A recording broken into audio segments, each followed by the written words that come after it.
legal status of churchdom, and that legal status then allows that organization to, legally stop paying taxes.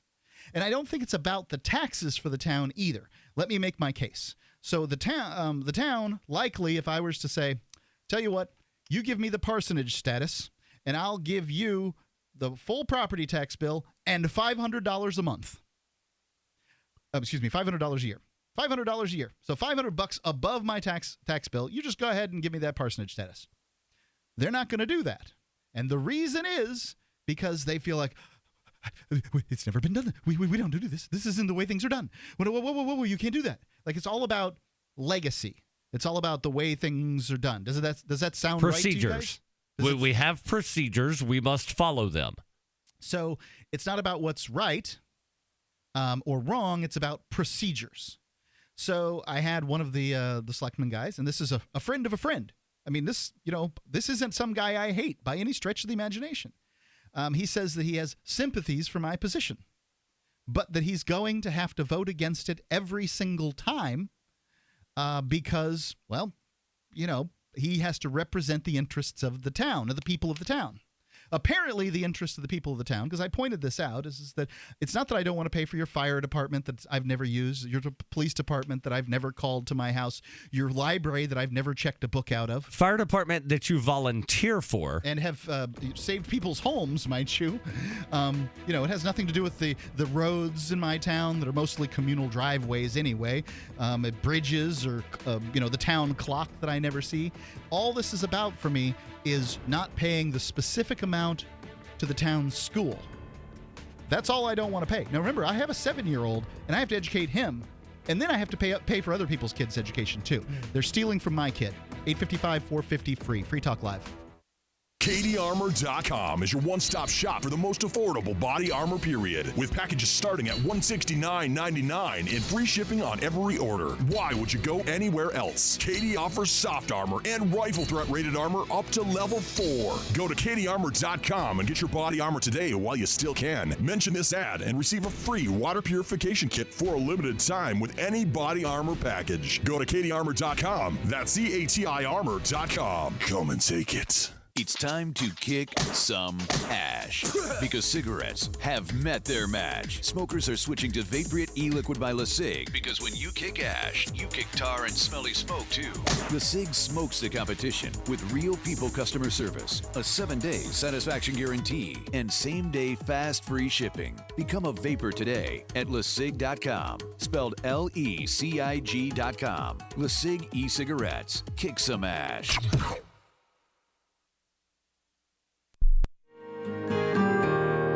So the protection of life, liberty, and property is what the Free State Project is all about. But it's an effort to move 20,000 people who understand. It's about demonstrating to the entire country that, we can have a free market, a truly free market. Making it just a freer, great place to live. It's the world's largest voluntarist libertarian community, and it's only getting bigger. That's amazing, to be able to move to a place where other people passionately believe in being free and independent. What the Free State Project is managing to do, though, is to put their money where their mouth is. It's physically getting up across the country and saying, let's go someplace and let's demonstrate the power of these ideas. There's a lot of kind of philosophy that surrounds liberty. There's a lot of thinking about it and talking about it. But here in New Hampshire, people are doing it. 101 Reasons Liberty Lives in New Hampshire, a documentary by Free State Project Early Movers. Watch it free at 101reasonsfilm.com. 101reasonsfilm.com. This is your Robertson Roberts Brokerage Daily Precious Metals Update. In early trading Thursday, gold is $4 higher at $1,107 per ounce. Silver is down 10 cents at $15.03 per ounce. Bitcoin is trading at $396 US. This looks like a great time to buy on the dips. If you'd like more information about buying or selling gold or silver, call Robertson Roberts Brokerage today at 800-874-9760 or visit us online at rrbi.co. If you want to know the latest about Free Talk Live before we go on the air, all you need to decide is how you want it delivered. It's your choice. Visit news.freetalklive.com. You can get emailed announcements and participate in contests via our email updates list. Plus, we have a Twitter account that you can follow and a Facebook page where you can become a fan. So visit news.freetalklive.com to get news about Free Talk Live as soon as it's announced and the way you want it delivered at news.freetalklive.com. That's news.freetalklive.com. Are you a sneezer? If you're not, can you get close to one? I don't literally mean someone sneezing. Sneezer, as defined by marketing guru Seth Godin, is an opinion leader. When a sneezer mentions something, other people catch what Godin calls the idea virus. Seth Godin says some people are more likely to tell their friends about a great new idea. So identifying and courting sneezers is a key success factor for idea merchants. His book, Unleashing the Idea Virus, is the most downloaded ebook in history, and you can download the whole book free. That's how he's making his idea contagious. Click tips, tricks, and other stuff to help you cut through the clutter at www.survivalspeech.com. I'm Holland Cook. If you enjoy LRN.FM, please contribute to your favorite shows via their websites and become an amplifier at amp.lrn.fm. That's amp.lrn.fm.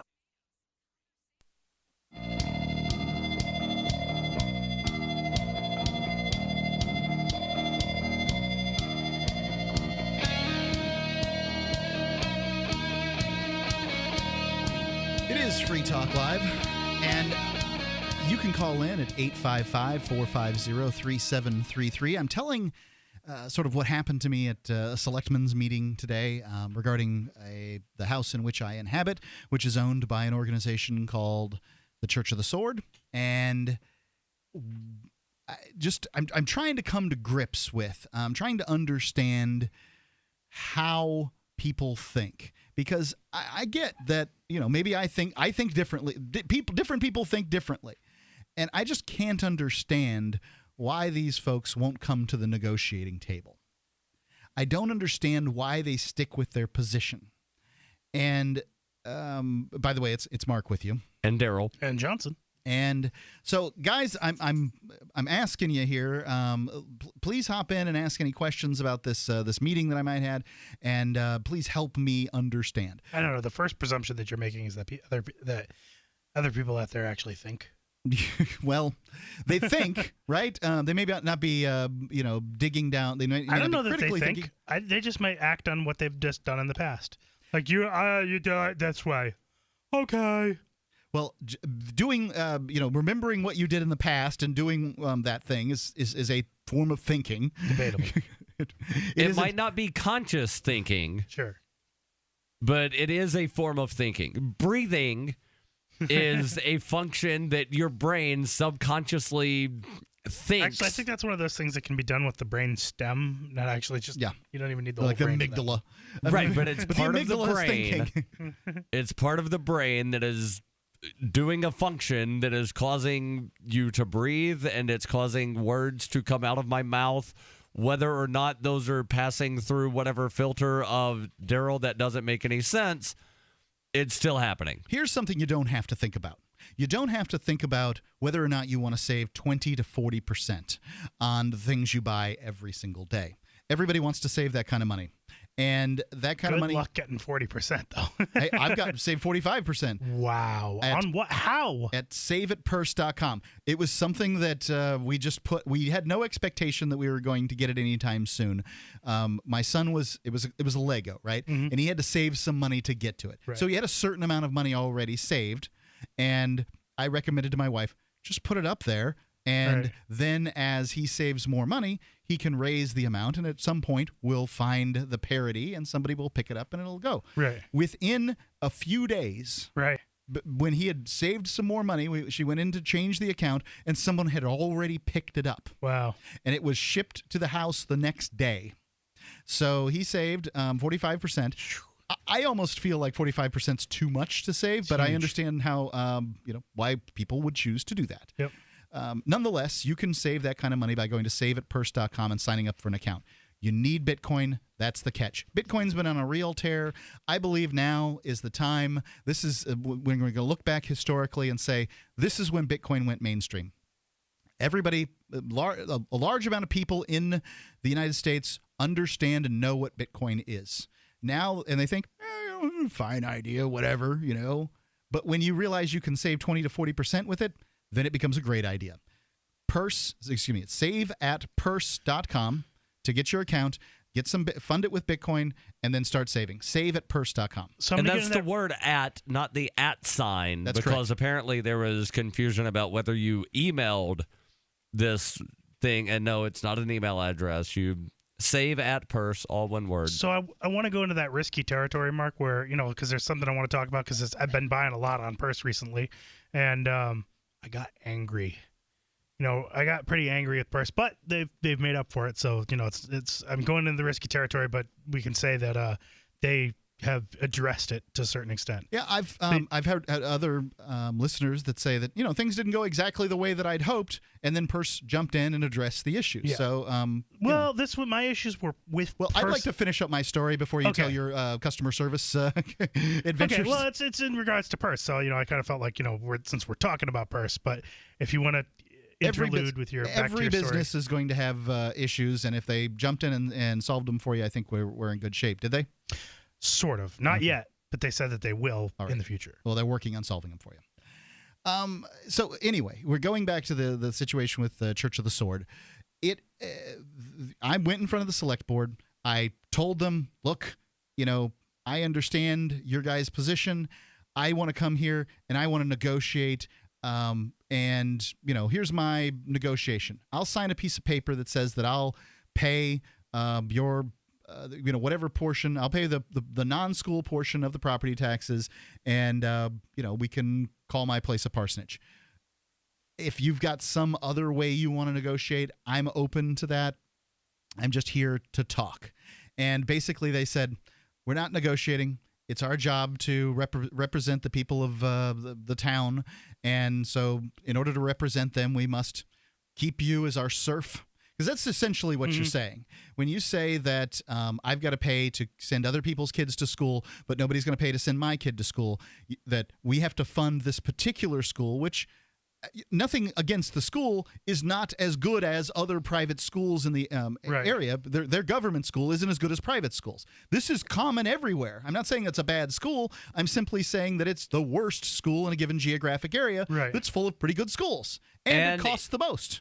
And yeah, public schools wind up costing anywhere from a third to a half as much as what private schools do. Indeed. And so, or more, like, 1/3 to 50% more than what a private school does. Let me keep my money and educate my kid with it, please.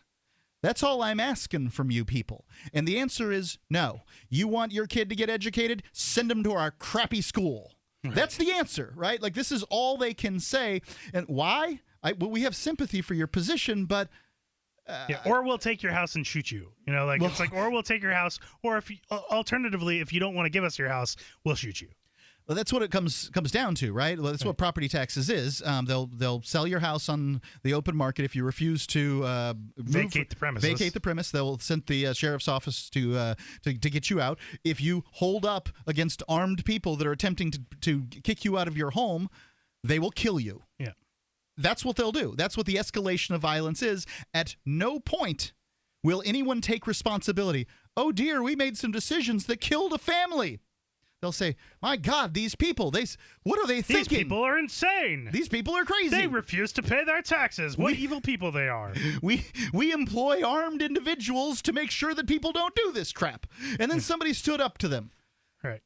Those people are violent. Yeah. They never look at themselves. Right. They never say, could we be an organization that is based and founded almost entirely In fact, entirely. But I'm a liberal. That means that I'm a good person. Everything I do is always the correct answer because I'm a liberal. These people aren't liberals. No, yeah, I know. I mean, I'm telling you, I know one of these guys. A lot of the school board people though tend to be. I wasn't talking to the school board. I was talking to the selectmen. Right, and I can tell you, one of them is a tried and true Republican. Right. I'm clear on the other one, and I'm pretty sure the other one said, "We don't talk about fair taxes here because nobody agrees what fair is." Right. So I can tell you what fair is. Right? I can tell you, nothing. Zero. Yeah. Fine. Those are all fine. Can you help me understand how somebody can take this position? These are good people. We cannot vilify these people. Well, I'm telling you, they're good people, Johnson. I will not sit here and say I will not. I will just not say. I will not allow my mind to say. I mean, there's a lot of people bad that believe folks. that they're good. I mean, sure. Well, I mean, the worst evil. You've read the Sword of Truth series. You've read all Terry Goodkind's work. You know, it's one of the primary themes throughout those particular books that everyone who's evil thinks that they're doing good. And it's been said that the greatest evils in the world are said by those that they were just following orders. And to some extent, that's what I feel like I heard this evening. Look, I'm here to represent the interests of the people of the town. Well, I'm a person of the town, and this is my house, isn't it? No, not your interest. The interest of everybody else. No, it's the interest that wants your money. It's an interest of the organization that claims your property, because that's what it is. That's what property taxes are. Property taxes are an annualized rent. Try not paying them. You'll get kicked out like a renter. 855-450-3733. It's 855-450-FREE. Free Talk Live. You can control your health care with Liberty Health Share. Liberty Health Share is like-minded people coming together to share medical costs, which saves money. You don't even have to pay for procedures that violate your conscience. Because we all share the same values. Join the movement of people who share in medical costs and change the way you pay for your health care forever. Go to libertyhealthshare.org to find out more. Liberty Health Share. Together, we're changing healthcare for good. libertyhealthshare.org. As a pioneer of the e-commerce movement, Overstock.com is proud to be the first major retailer to accept Bitcoin. Overstock was the first because Patrick Byrne, Overstock's CEO and founder, firmly believes in personal freedom and cryptocurrency. Over the past 16 years, Overstock has furnished over 18 million homes with a diverse line of products to suit everyone's unique styles and preferences. Support Overstock and freedom of choice while enjoying free shipping on orders of 0.211 Bitcoin or more. Hey, Berkey Guy here. Are you still drinking unfiltered tap water? Does your water contain chlorine or fluoride? Will you have drinkable water in an emergency? The Berkey Guy is here to help you remove these and other potential contaminants from your water, thus helping you drink clean, purified water. We offer Berkey water purification systems at the lowest available prices online. Don't go another moment without a Berkey system. Over the last 10 years, we've helped thousands drink clean, purified water. Join them by visiting goberkey.com or call me, the Berkey Guy, at 877-886-3653. That's 877-886-3653. Just recently, we've witnessed some of the most catastrophic disasters in history. Be sure to prepare yourself with great-tasting, high-quality, GMO-free food that has a 25-year shelf life. Of course, we're talking about the foods from SurvivalFoodAlliance.com. And don't forget, the human body needs up to 3 quarts of water every day to remain healthy and hydrated. So check out our water bricks at SurvivalFoodAlliance.com. Go to SurvivalFoodAlliance.com or call 877-223-1776.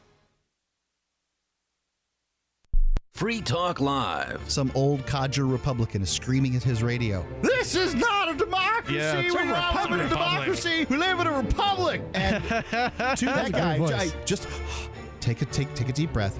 Tell me the operative difference between a democracy and a republic.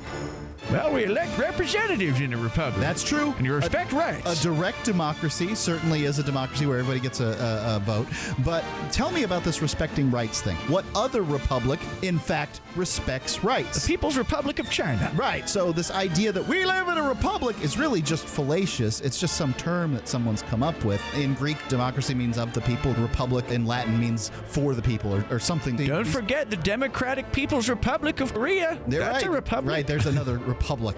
I mean, republics are all over. Take a pill. Republic means nothing.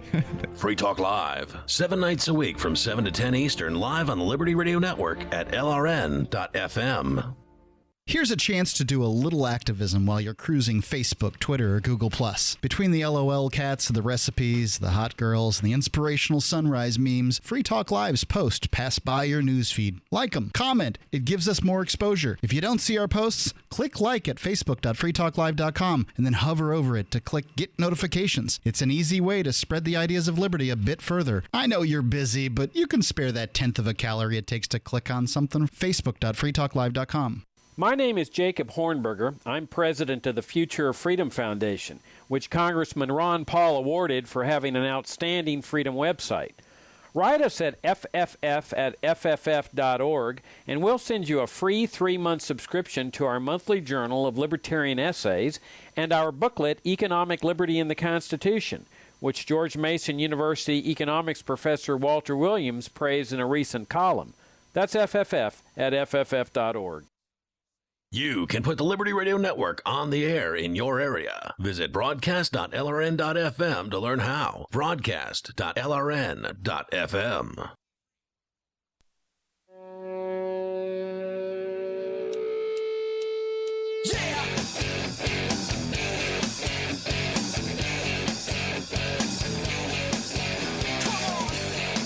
It's Free Talk Live.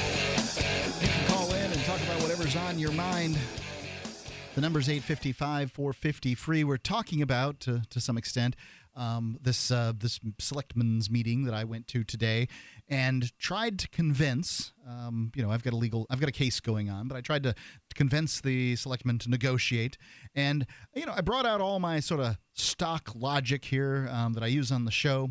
Many people who listen here agree with it, and I never get to hear sort of the rebuttals. I never, it's a bit of an echo chamber. Maybe I'm right? Like one of the thoughts would be, you can't rebut what I have to say because, well, I'm right. But, my claim is that essentially that property taxes, especially the ones that go to the school portion of the property taxes, are theft from my child. I have a kid. I educate him. That money could go to his education. Instead, it goes to other kids' education. This is theft, and it's evil. And nobody ever wants to talk about that. I mean, we got a legacy system here. We got to protect the interests and blah, blah, blah. Yeah, of course the town has interests. Every organization has interest in getting money out of your pocket. Well, they should provide you a service, and an organization that doesn't provide you a service shouldn't be demanding money from you. An organization that does provide a service should not demand money from you unless you've entered into a contract. Well, that's a demand. I mean, right? Right, but I provide services for people. I have no legitimate authority to just go demand money from people that I'm not providing service for. Sure. So providing a service does not then give you license to demand money from everybody. It'd be like if those windshield wiper guys in New York that come up and just clean your windshield while you're stuck in traffic. You don't have any choice about it. Yeah. Like, they actually use their dirty buckets half the time, where it's like makes your windshield like 10 times worse. If they were then able to point a gun at you and say, "Give me money, I just cleaned your windshield," it'd be like that, and have that be legal. Let's go to Aaron. That's the government. I can't remember where Aaron's calling in from. Aaron, you're on Free Talk Live. He's on Skype. Aaron, can you hear me now? Might be some audio problems with Aaron. Try checking your mute button, Aaron. Yeah, we'll put him back on hold and see if we can get him in a few. This is essentially what I hear, and I don't get people telling me otherwise. What? Because everybody can, your thought process, your philosophy can always mature. You can always understand an issue better. Do I not understand the issue of the school portion of the property tax very well? Is that what, or maybe I do understand it well, but there has to be an opposing argument. I would say one of the arguments is that, well, if you want people in this town to be educated, you got to pay for the school. Well, I mean, that's an argument, right? But wait a second. What's that have to do with me paying my kid? It doesn't really address that particular issue. Okay, but so let's put it aside. Let's say that I am responsible for everybody being educated in town. Let's say I'm single and I don't have a kid. That's what you're always going to get pounded with if you're single and you don't have a kid. Don't you want people to be educated? Well, of course I do. Why do you send them to the worst school in town? Why is it that, in a given region, usually it's the government schools that rank the lowest against the private schools. Mm-hmm. Surely somewhere there's a private school that's worse than a government school in a given region. That's why I'm saying usually I'm using these qualified terms. If you go and ask the average parent and say, would you prefer, all things being equal dollars-wise, to send your kid to a public school or a private school? I would say that the vast majority, something above 90% of parents will say, I'll take the private school.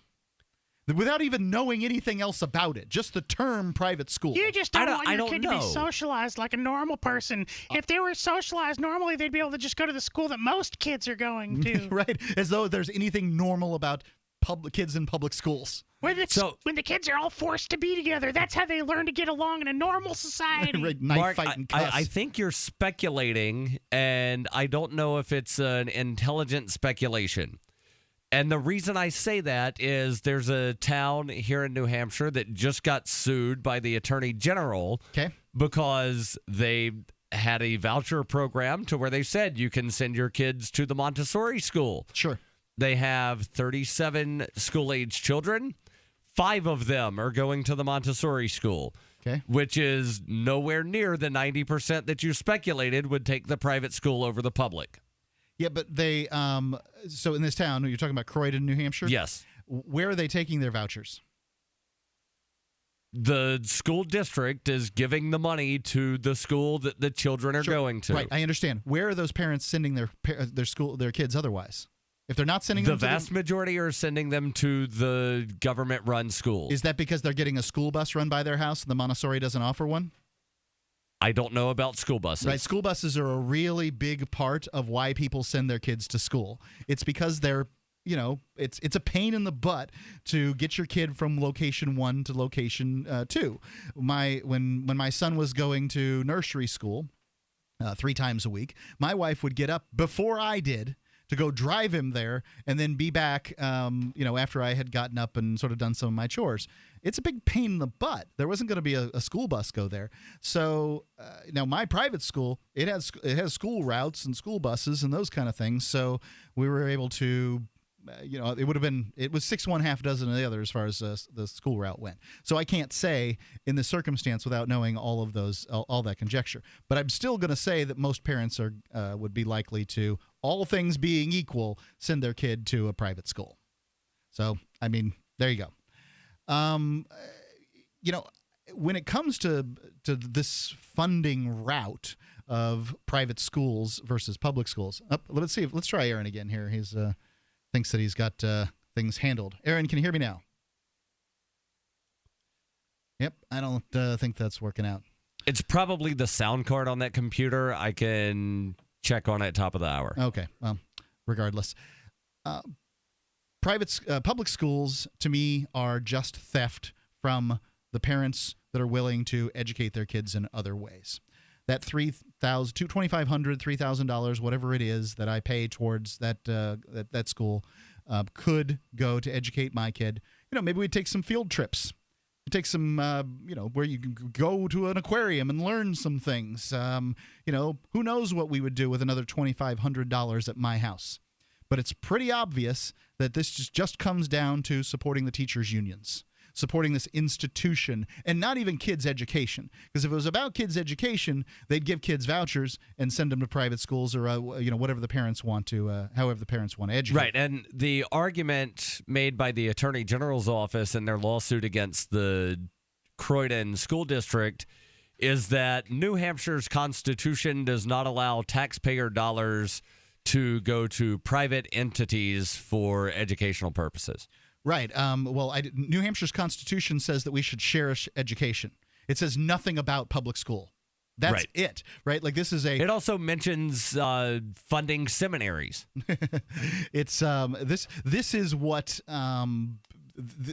happens when people who work for the government attempt to defend other people who work for the government. Right. They begin seeing language. They see specters all around. The only thing that is a good thing is the thing that is funded by the government. These are the kind of things that public servants begin to tell themselves. The nonsense that they begin to hear over and over. And we saw that with I think it was John McCain and Barack Obama were both running for president, and there was some campaign that was going on that was to, start this, volunteer, not volunteer, they called it volunteer, but this forced civil servant role. It was every kid had to basically be drafted into this campaign.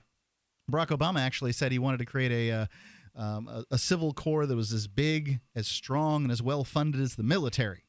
I don't know what that means, but a lot of people took it to be some kind of brown shirt claim. I wouldn't claim that. I think that politicians just believe that government entities are good, that volunteering for your community is fine, but this is what McCain said. Volunteering for your community is fine, but essentially you haven't really done your community a service until you've worked for the government.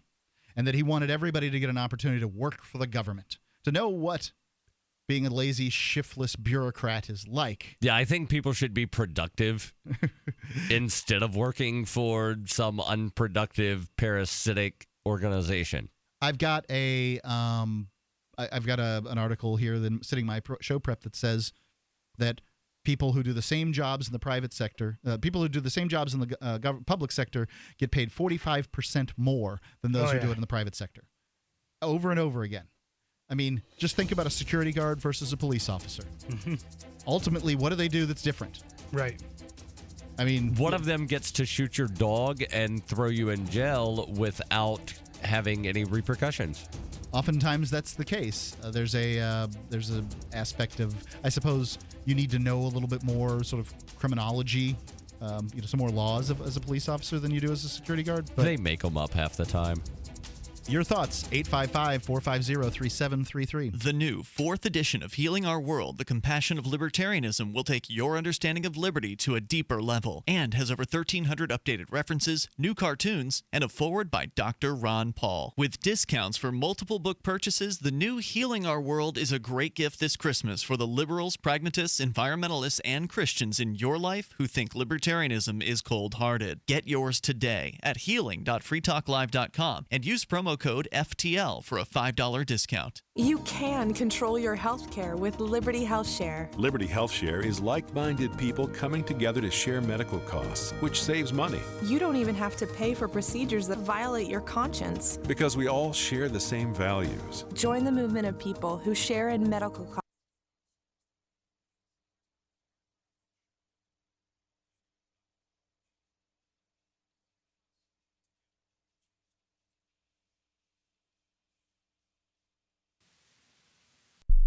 Radio is the most personal of mediums. I exist right now in your head. If you listen to Free Talk Live regularly, you know me. Free Talk Live is on more than 160 radio stations around the U.S. and has been downloaded on every continent around the world. Hundreds of thousands of listeners with ad packages from $600 a month to $6,000 a month. Imagine what we can do for your business, project, website, or idea. Email me, mark@freetalklive.com.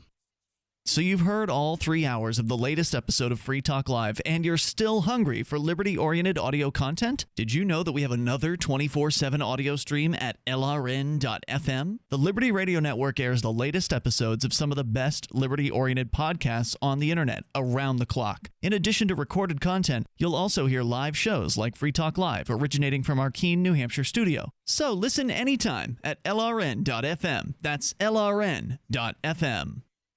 You're listening to the live edition of Free Talk Live. Hour number 2 is next, after the news, here on the Liberty Radio Network at LRN.FM. From Keene in the Shire, the Liberty Media capital of the world, this is Darryl W. Perry, host of FPP Radio News for Thursday, November 5th, 2015. Silver is trading at $15.03 per ounce. Gold is valued at $1,107 per ounce. And according to BitcoinAverage.com, the average price of Bitcoin is $395.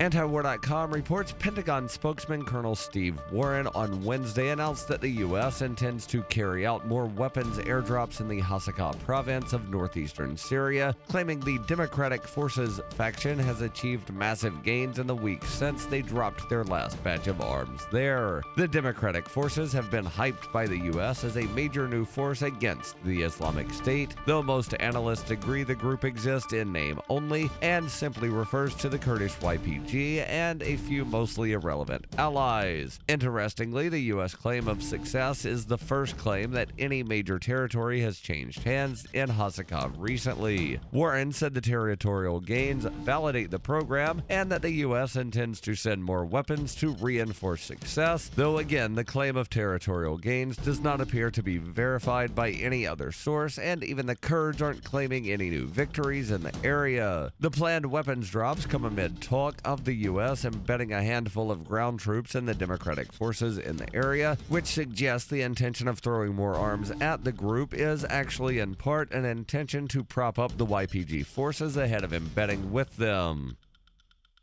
For over 35 years, Robertson Roberts has been a trusted source for buying and selling your investment-grade precious metals. They also take Bitcoin for precious metal purchases and permanently removed the minimum purchase order for all orders paid in the digital currency. Call Robertson Roberts today for knowledgeable advice on investing and a forward-thinking approach to new technologies. 850-478-5270 or online at rrbi.co.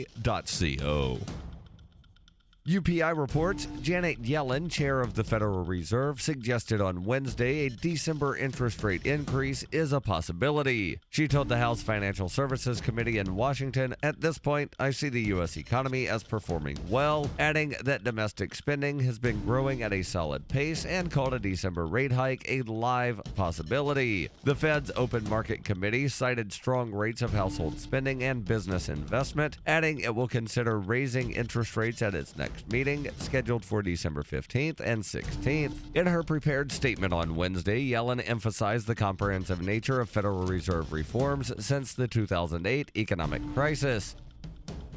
When her plush and comfy life suddenly and unexpectedly fell apart, Brooke and her dog Cloud set out to defy the odds. If this is a man's world, as they say, living on the streets is no place for a young woman. One day she awoke in the redwood forest and realized she had become a hobo and would ultimately come to know exactly what it means to survive. How to Be a Hobo by Brooke Willett is available from Amazon.com and all major bookstores. Reuters reports a U.S. judge on Wednesday declared a second mistrial when a jury deadlocked again in the case of an Alabama police officer accused of throwing an Indian man to the ground. Eric Parker was retried on accusations that he used unreasonable force while working as a Madison, Alabama police officer. During his first trial in September, another jury in Huntsville, Alabama federal court also deadlocked, resulting in the first mistrial. Parker faced up to 10 years in prison on a single charge of depriving the Indian grandfather of his civil rights in a case that drew international attention. Suresh Bhai Patel, who testified in both trials, suffered serious injuries during the February incident that was captured on video. Parker declined to comment to reporters outside the courthouse, but his attorney, Robert Tutton, said he was disappointed that he may have to face a third trial. At the time of the incident, Patel had recently come to the United States and spoke no English. He was stopped by police outside his son's home during a morning walk. The police were responding to a call of a suspicious person. Parker abruptly flipped Patel to the ground during the encounter, resulting in injuries from which Patel was not expected to fully recover. Madison police released video of the incident recorded from inside a patrol car and apologized for Parker's actions. The police department has recommended that Parker be terminated, but he has challenged that recommendation, and those proceedings are on hold until his federal case is resolved. This has been FPP Radio News, online at fppradio.com. A new study finds most high school graduates are woefully unprepared for high school, and a bag of flour has a slave auction on its front. This is the Onion Week in Review. This week, Secretary of Labor Thomas Perez unveiled plans to boost the nation's struggling job market by giving every unemployed American a self-serve yogurt shop, saying that the frozen yogurt business model is robust, profitable, and that they've pretty much exhausted other options. Perez explained that owners will be responsible for stocking their own topping bars with items such as Oreo crumbles, minced kiwi, cashews, and gummy bears. Estimates indicate the country will need to increase daily consumption of frozen yogurt by approximately 2.3 gallons per person in order for the new stores to remain solvent. And in this week's local news, something is apparently going on between a mom and her friend. In other news, Taco Bell warns its employees against ever exposing their skin to its food. A sad man tears 2 bananas off of a larger bunch, and a new report finds everything you've ever wanted has been right in front of you all along. This is the Onion News Network.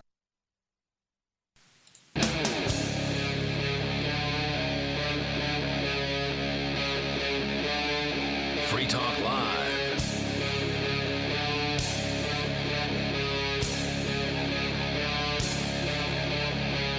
It is Free Talk Live. And it's Mark with you. Darryl. And Johnson. You can call in and talk about what you want to talk about here on Free Talk Live. The last hour we were talking about public schools and sort of some of the moral pitfalls of funding a school through taxation. And Aaron wanted to comment on that. Aaron calling in from Philadelphia. Let's go right to Skype. You can communicate with us through Skype by using username LRN.FM. Go ahead, Aaron. Hi. I wanted to take the other side of your argument here. Please do. When people think of what's good, they often think of what's good for the group or the community that they feel they're a part of. And schools specifically tend to bind a community together. And they all have a stake in it. They have a stake in the curriculum, what's taught there. And at the end, they hope that children raised in it will fit into their society well.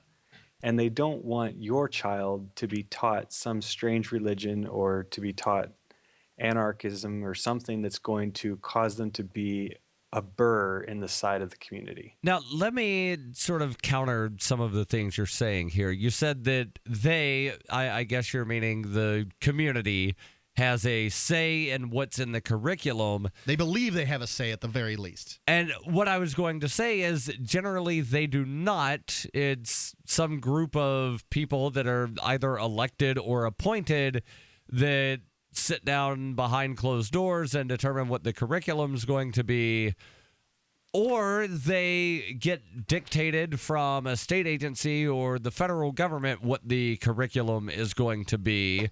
So there's not really much that the local people can do about the curriculum. Maybe not the individual people, but you'll see increasing pushback even from teachers' unions when the federal government starts to institute policies like No Child Left Behind and standardized testing, which they feel usurp the local control of the curriculum and what children need to learn. Okay, so that's the teachers' union that has a say in the curriculum. That's not the parents having a say in what's in the curriculum. Well, the parents have a say in who they elect as selectmen to decide the curriculum. I think that people feel like, Darryl, I think that what he's trying to communicate is that people feel like they have a say in the curriculum. People feel like, you know what? There's some really dedicated individuals who've dedicated their lives. Teachers. If you could read, thank a teacher. They've been inculcated, indoctrinated with this mindset that the only good people are those that work for the government because they're really sacrificing themselves. I would love to see a study done of how many people honestly believe that at the local level they have a say over what the curriculum is, because I've seen studies where people say that they do not feel, overwhelmingly say that they do not feel that they are represented by governments. That overwhelmingly the federal government does not have the consent of the government. We're not talking about somebody who's so far removed as Washington, D.C. We're talking somebody who's just around the corner. So I have a right. That's why I would love to see a survey done. Okay. So I have a fourth grader in a public school system, And it personally, he's been through a couple schools now. We've moved around for jobs and things. And the schools have directly asked the parents through assemblies and teacher conferences, when they do change curriculums, it's exposed to the parents and we're asked for feedback. And even if they're not going to like take my personal advice, it does feel like we are connected to the decisions being made concerning the curriculum, and we're being given a heads up and the direction they're wanting to head. Yeah, I get where you're coming from. I mean, every parent I know of in New Hampshire and elsewhere says, like, I wish I had some kind of say in what my children are learning. But well, let me ask you this, Aaron. If all things were equal, there was a bus that came and picked your kid up, took him to a private school. If private school costs the same as as government school did for you, would you prefer to send your kid to a private school, or a school among a small group of private schools that you could choose from that would say better represent your interests than this school, the government school? Of course.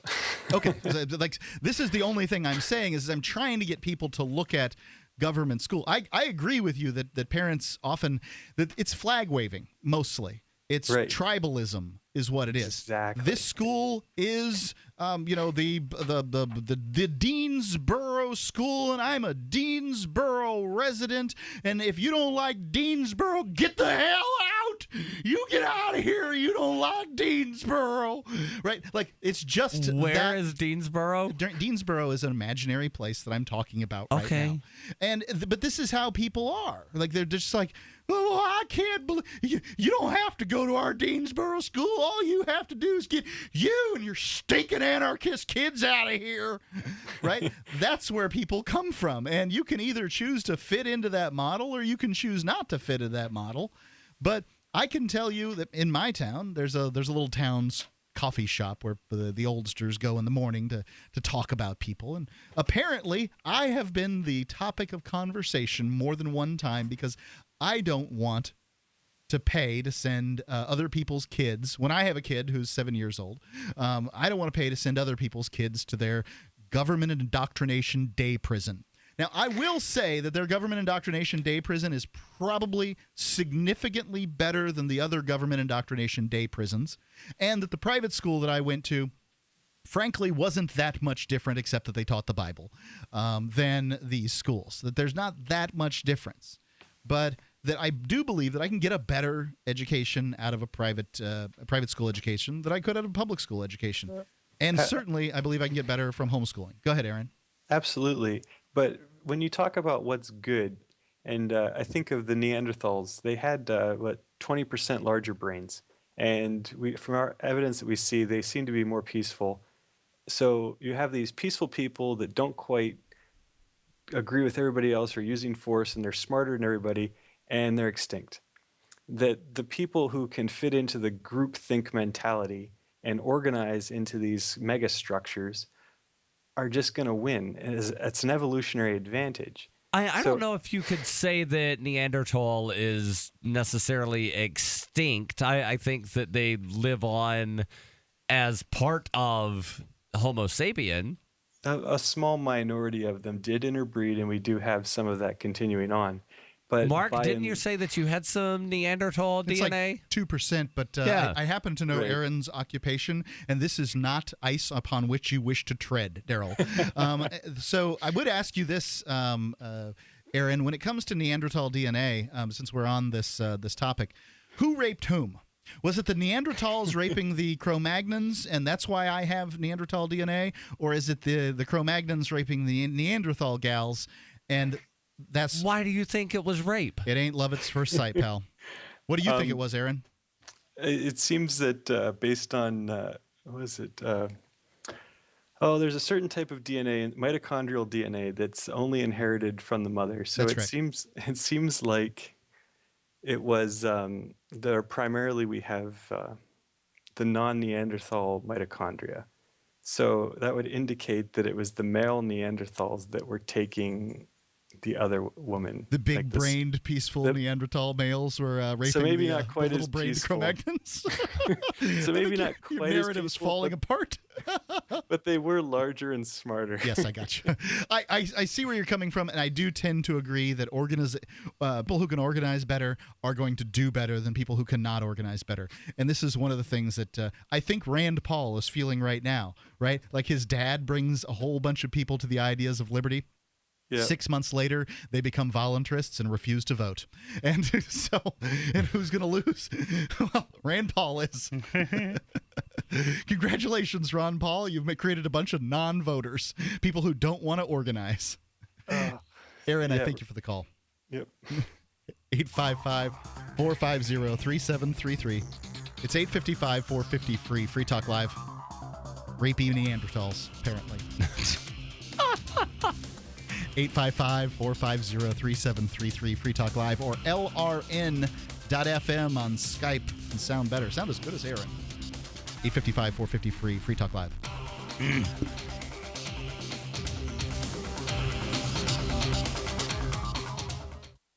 If you could choose any school from which to earn your college degree and be on your way to a better life, would you choose a school the Wall Street Journal recognized for producing some of the best qualified graduates? One the Princeton Review ranked as a leader in undergraduate education? And one U.S. News & World Report named #1 in the nation for innovation ahead of both MIT and Stanford? Discover why Arizona State University is a clear choice for your future. In addition, ASU Online offers over 100 graduate and undergraduate programs you can take 100% online and on your schedule. You'll receive the exact same curriculum, degree, and prestigious faculty as our on-campus students. For information, call 1-800-939-5359. U.S. News & World Report also ranked ASU in the top 10 best places to earn an online degree. So get started today and learn to thrive with Arizona State University Online. Call today at 1-800-939-5359. That's 1-800-939-5359. My name is Bill Bonner, and I have an important message. Right now, the highest levels of government are struggling against an inevitable crisis, but they're about to lose control. When this happens, it will rip our country apart in ways you never imagined. From where we shop to the family you want to protect. Look, I've made predictions like this before. A few years ago, I warned that the housing prices would collapse. Before that, I warned that .com companies would crash, and they did. Those who listened had a chance to save themselves. But this has nothing to do with the stock market. This will affect us all. I've posted a free video at disappearingwealth.com. Maybe you'll disagree with my conclusions, but first you need to watch this video and see the facts for yourself. You can watch the video for free right now by going to disappearingwealth.com. Again, that's disappearingwealth.com. Hi, I'm Derek J. I don't want a politician to represent me. To me, government is the idea that one group of people can coerce everyone to comply with an edict or face increasing punishments up to and including death. Despite perhaps the most noble of intentions, the best government services are a far cry from what could be provided for by voluntary interactions. Besides, the people who call themselves the government wage wars and put peaceful people in jail for crimes involving no victims. If Starbucks used some of its money to drop bombs, I wouldn't shop there. So why would I support the American empire? The empire does not require my consent. Derek J's Victimless Crime Spree. Watch it for free and order the Director's Cut DVD at victimlesscrimespree.com. That's victimlesscrimespree.com.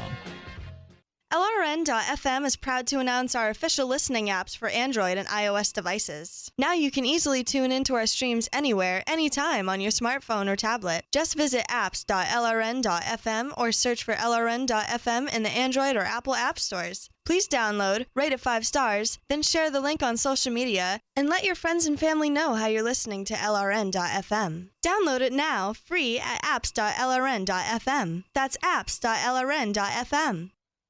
If there was a place that liberty-minded people had been elected to political positions and were rolling back government, would you move there? If freedom lovers had secured a 20% voting bloc and can veto most bad bills. Would you move? Well, the time has come to sign the pledge at freestateproject.org. These things have happened in New Hampshire, and you can join us and help. freestateproject.org. Sign up now at freestateproject.org. You can connect with the Liberty Radio Network via our Facebook page at facebook.lrn.fm. That's facebook.lrn.fm.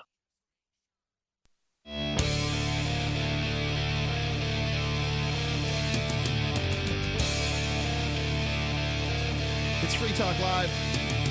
Coming to you live this Thursday evening. It is Mark with you. Darryl. And Johnson. You can give us a call, talk about, well, we've been talking this evening about government schools and basic dissatisfaction with them. And your thoughts are welcome on that. 855-450-3733. It's 855-450-FREE.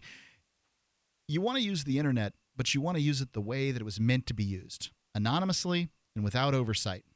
Fortunately, ProXPN can make that possible. It's a virtual private network that encrypts all of your online data before it even gets to your internet service provider.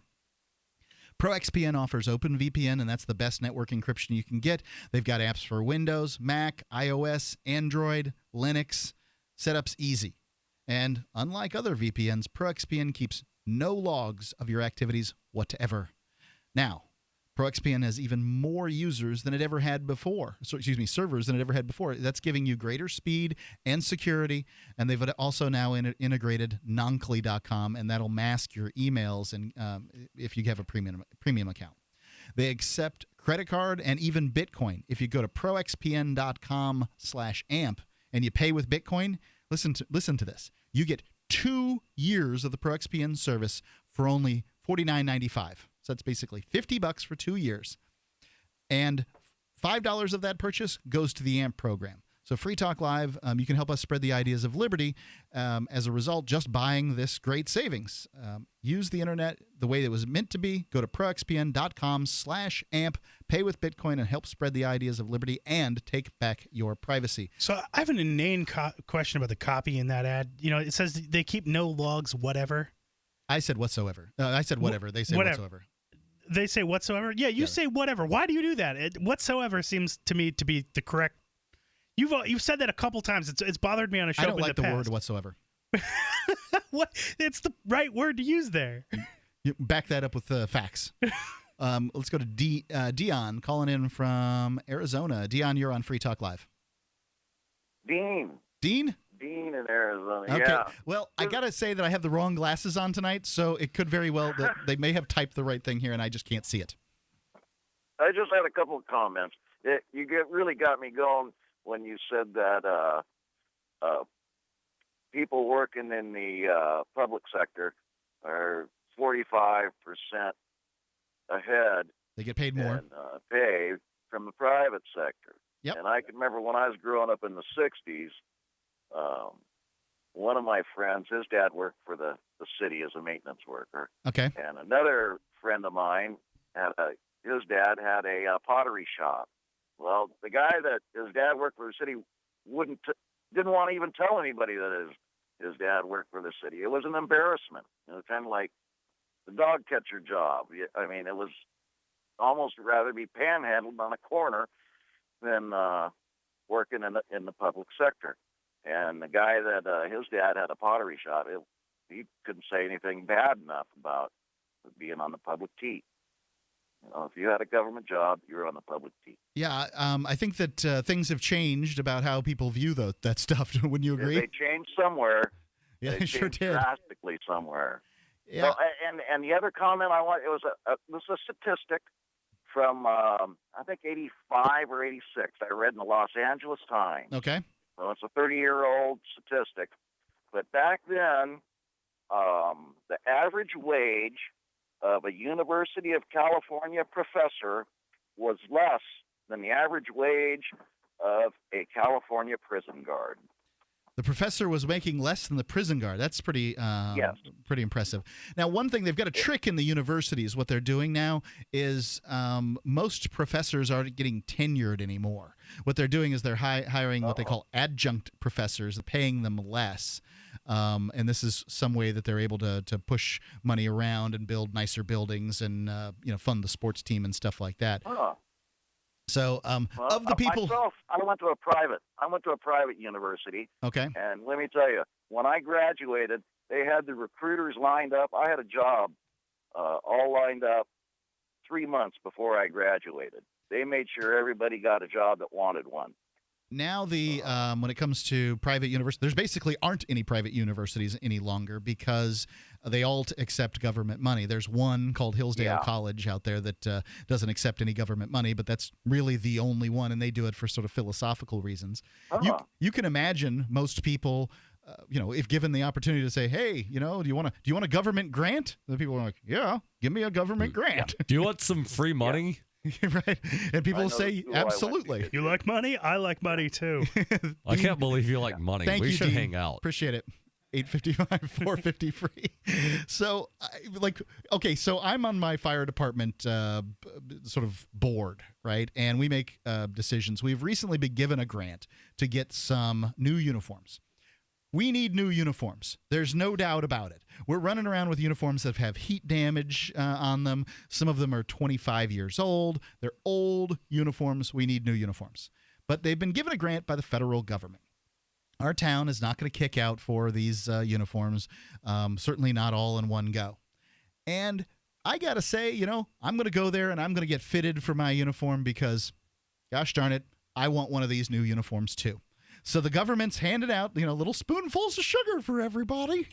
And I'm going to go out there with my little mouth open and get myself one of these nice new uniforms. It's going to match everybody else's. They're going to put my name on the back. And and Mama Bird government will vomit in your mouth. Are they putting Mark or are they putting Manwich? My real last name, as you know, is Edgington. And they're going to spell the whole thing out. That way, when they find my cadaver in a burned out building, they can identify who it is. That's the idea.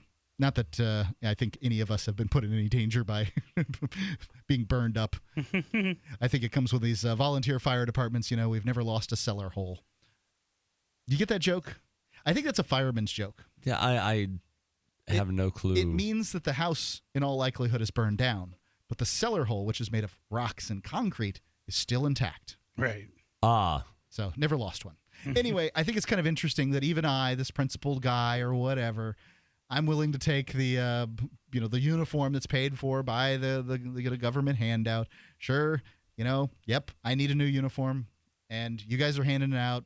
All right. What do you guys think? Should I not take the uniform? Hold on. So no, this is one of those weird sort of questions, and I've gone so far as to say that nobody can be a 100% philosophical anarchist unless they live in the middle of nowhere and have no contact with any other human being at all. Because if they trade with somebody, well, somebody used a road somewhere, somebody paid a tax, somebody did this, somebody did that. So I'm not going to begrudge you for accepting the suit. And what is your other option? To pay for the suit out of pocket? Will they even allow you to pay for the suit out of pocket? They would certainly accept the U.S. government will give the money to the department, but then the department I could give the department a commensurate amount of money, but they would just spend it on other things. So I don't even know if that's a fungibility issue. Right, but no, I'm not saying reimburse the department for the money that was spent. I'm saying, could you go to the company selling the fire suit and buy a fire suit? And I'm guessing probably not. Yes, I could buy the fire suit, and I could just say I refuse to take a uniform, and everybody would look at me weird, as though I'm not the weirdest guy in the department already. What do you guys think? The number's 855-450-3733. Should I take the uniform? 855-450-FREE. Free Talk Live. Paid non-attorney spokesperson Adam Pulaski of the Pulaski Law Firm with principal office in Houston, Texas is the attorney responsible for the content of this ad. This ad is not legal advice, and the choice of a lawyer should not be based solely upon advertisement. Services may not be available in all states. Attention Xarelto users. If you or a loved one took Xarelto and suffered a serious bleeding event, you may be entitled to financial compensation. Xarelto is a popular prescription blood thinner used to prevent blood clots and protect patients from strokes. These serious bleeding events have led to numerous cases of hospitalization and even death. Phone lines are open 24/7. Call 800-261-0937. That's 800-261-0937. There are hundreds of silver products on the market today, but there's nothing like the astonishing health benefits of the multi-patented One Silver Solution. Boost your immune system at a great price with our Silver Solution Liquid, starting at $12.95 a bottle. Now available in regular and extra strength. That's half the price of the leading competitors. Call 844-USILVER for your free catalog, or go to onesilversolution.com. onesilversolution.com. There is only one Silver Solution. This alert just came in. This special announcement is for business owners and leaders of organizations who've been waiting for the right time to build. General Steel has made it impossible to wait any longer with rock-bottom prices that could save you thousands. That's right, General Steel, America's leader in pre-engineered structures, is offering buildings at prices you will never see again. Don't miss these prices. A 50 by 100 for under $30,000. You heard right. That's 5,000 square feet under $30,000. Manufacturers, if you need a larger building, try a 100 by 100 commercial building for $129,000. You can't afford to rent with these prices. Imagine a 70 by 100 foot church building for under $69,000. With the economy improving and interest rates still at historic lows, you can't afford to wait. Call 800-917-8251. 800-917-8251. 800-917-8251. This Your Family Today tip is brought to you by Stouffer's, helping bring your family together with wholesome dinner options, even on the busiest of nights. Find dinner table ideas to bring your family together at letsfixdinner.com. To get kids involved in dinnertime conversation, ask specific questions, not broad ones. Instead of what happened today at school, try what was the best thing that happened today. The more specific you are, the more they'll have to say. For more tips like these, visit us at parenthood.com/yourfamilytoday. Free Talk Live has partnered with Amazon, the largest internet retailer. Imagine a department store category, and Amazon has it. Books, electronics, office products, furniture, jewelry, automotive, toys, clothing, sporting goods, and dozens of other categories. Now you can shop and support Free Talk Live by entering Amazon through our website. Go to shop.freetalklive.com, and Amazon will send us a portion of your purchase. You're going to do the shopping anyway, so remember to enter through our site at shop.freetalklive.com. That's shop.freetalklive.com. Free Press Publications is an independent, alternative media and publishing company founded in June 2009 with the mission of ensuring a free press for the freedom movement, and is committed to spreading the message of peace, freedom, love, and liberty. FPP also gives new authors an avenue for publishing freedom-oriented material. FPP brings you daily news and commentary on the website fpp.cc, as well as a daily 5-minute newscast, FPP Radio News, and weekly news, views, and commentary in the FPP Freedom Minute and Peace, Love, Liberty Radio at fppradio.com, and the monthly newspaper FPP News at news.fpp.cc. Find FPP online at fpp.cc. That's fpp.cc, as in Creative Commons. While our satellite channel is free to listen to, it's not free for us. You can help us cover our satellite costs with the chip-in on the right side of the page at lrn.fm.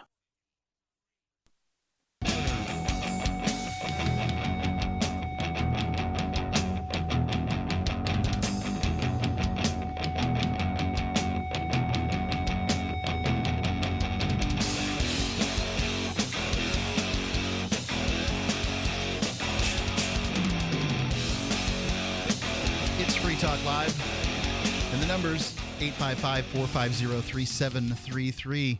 We've been talking about government schools and fire departments getting government grants and a whole variety of other things here on tonight's show, and you can comment at 855-450-FREE. That's 855-450-3733, or use LRN.FM. That's our username on Skype, LRN.FM. But I want to change gears, go to another story. It has to do with cop touching. Yeah. Apparently, cop touching might be a problem. So apparently there's a new law that makes it a felony to touch a police officer, even if they are off duty and out of uniform. That seems ridiculous. It's utterly ridiculous. I assume that means touch without their permission. Shh. Sure. And I'm wondering, say, shoulder tapping. Yep. Well, bumping into people. Here's the story. 2 short-tempered men run into each other in a bar in Enid, Oklahoma. The combustible mix... We're on the air in Enid. It's our oldest affiliate. Well, they will be interested to know because this law is probably affecting them. The combustible mixture of alcohol and ego produces the predictable reaction, a brief, stupid, and inconclusive fight in which neither side is seriously injured. When police officers arrive on the scene, onlookers expect that both parties to the altercation will be hauled away in handcuffs.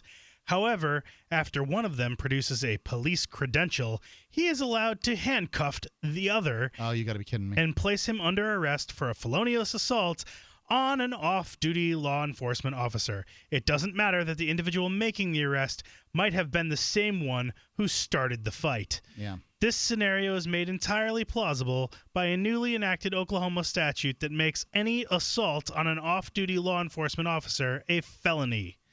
Not just a crime, a felony. Yeah, this has played itself out across the country in situations because it's just making it really obvious that these people, they're above the law. They are a different class of human being. Yeah, they are scumbags. I think it's obvious. But right now, there's a narrative out there that there's a war on cops, and you can see how a police officer may want a certain level of protection that goes, above the average hoi polloi, the average unwashed masses protection. It's like, hey, there's people out there trying to get us specifically, and we need protection off duty because once we take our badge off, we're defenseless, even though most of them concealed carry. People say oh, you can't be a cop, and there are good cops out there. Really? Then why aren't they standing up against this kind of thing? Where are the good cops standing up against the bad cops? The good cops wind up getting harassed by the bad cops, and in a lot of cases, they wind up killing themselves. Yeah, well, then they weren't really a good cop, were they? They should just keep going. The assumption is that some large percentage, 75% and up, of police officers are good cops. And if that were true, then they're in the majority. It should be really easy to weed out the bad cops, right? By just standing up to this nonsense. Right. That would what stand to reason, right? In this case of this circumstance. But it doesn't stand to reason because it's not reasonable. It's actually nonsense. The people that are saying that are either stupid or dishonest. Well, I think what the truth is that people are herd-oriented creatures, and whatever the direction the herd is going, that's what folks are going to do. My experience when I worked with law enforcement was that about 25% of them were really good folks, 25% of them were really bad folks, and 50% of them were people doing a job.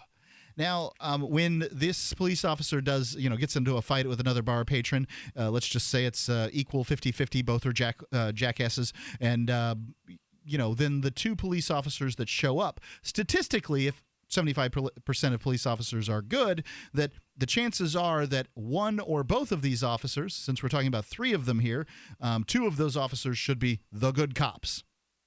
2 of those officers should say to the other cop, hey, look, man, I don't know what happened here, but it looks like there was a fight, and I don't see any particular reason to assume that you were not the one who started it. Right. Everybody around here says that this was just a regular pushy between 2 people.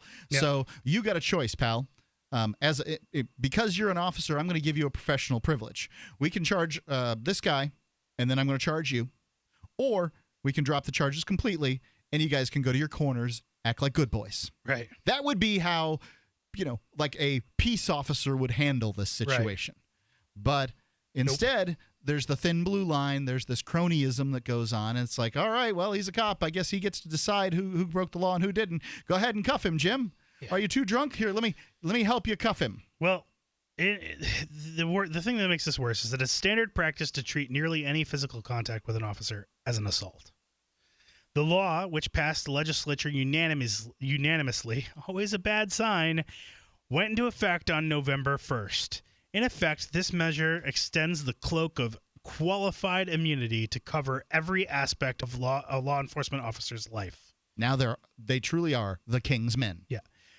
I had several law enforcement officers in my district come to me this past year and explain to me that the current law says that if I'm in uniform and I'm assaulted, then it is a felony, recalls Republican State Representative Mike Sanders, the primary sponsor of the bill.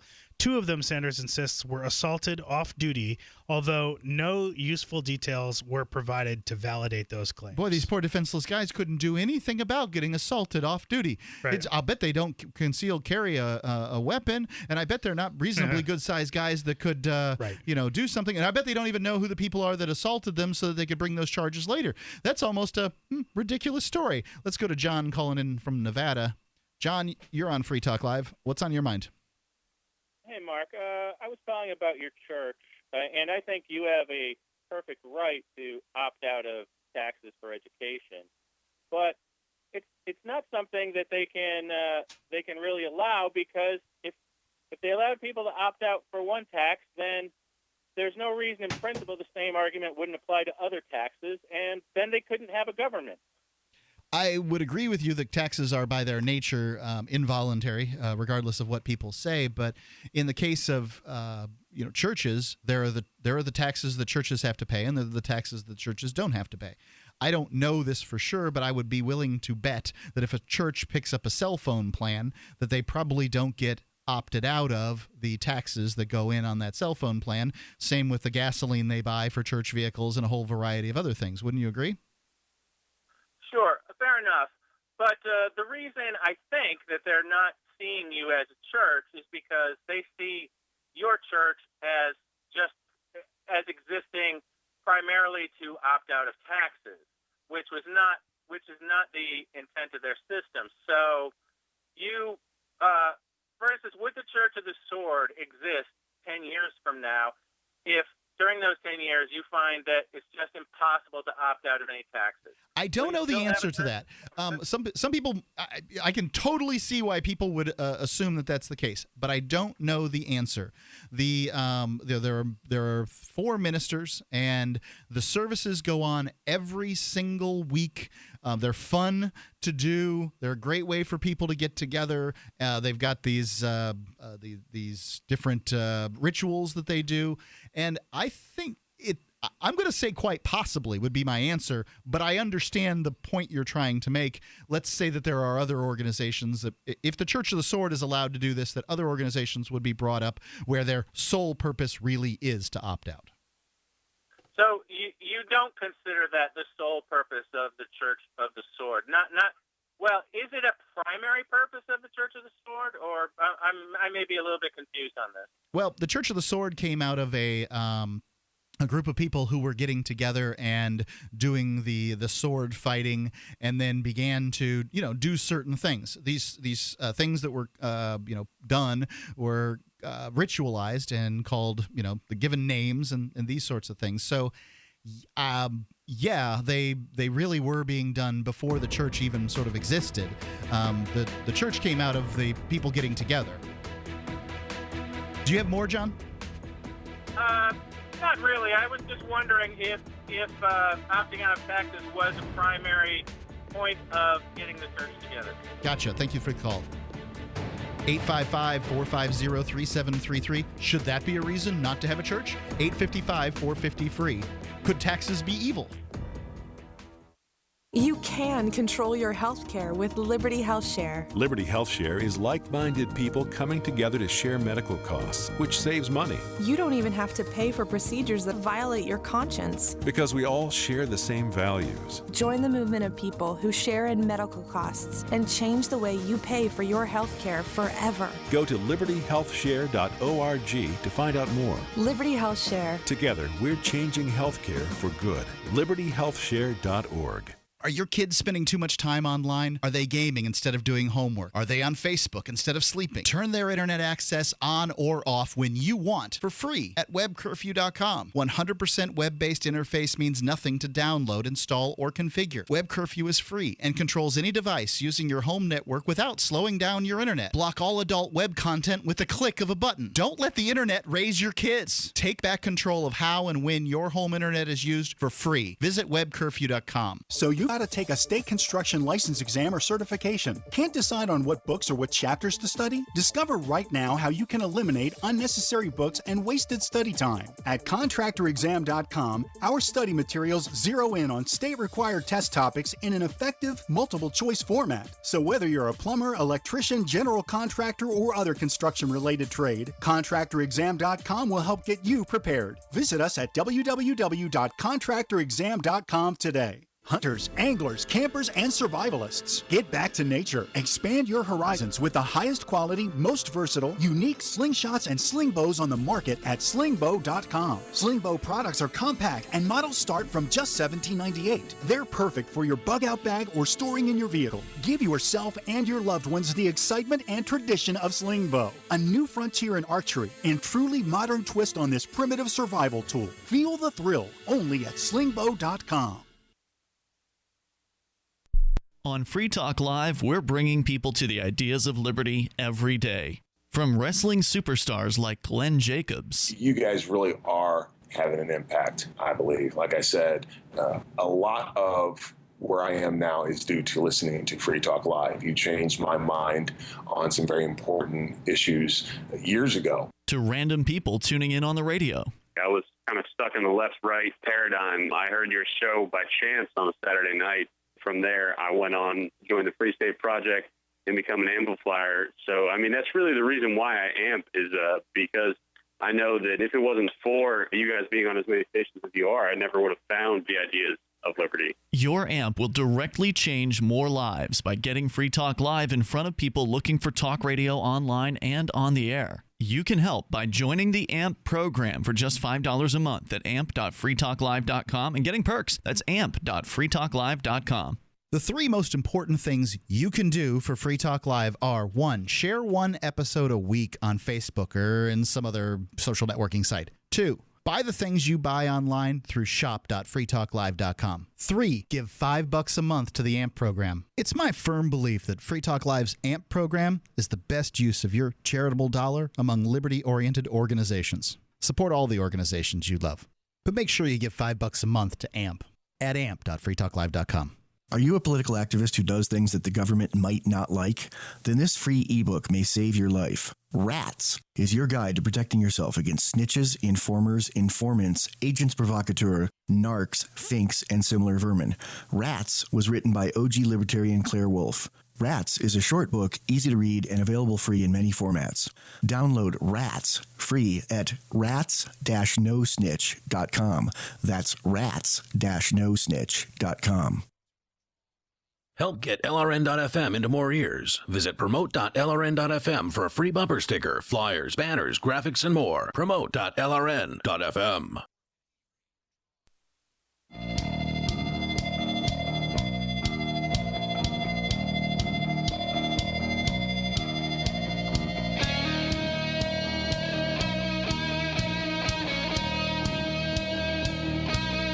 It is Free Talk Live, and you know, there's something unique about Free Talk Live. We make our we make our archives, the old shows we've done, available for free going back for like a decade.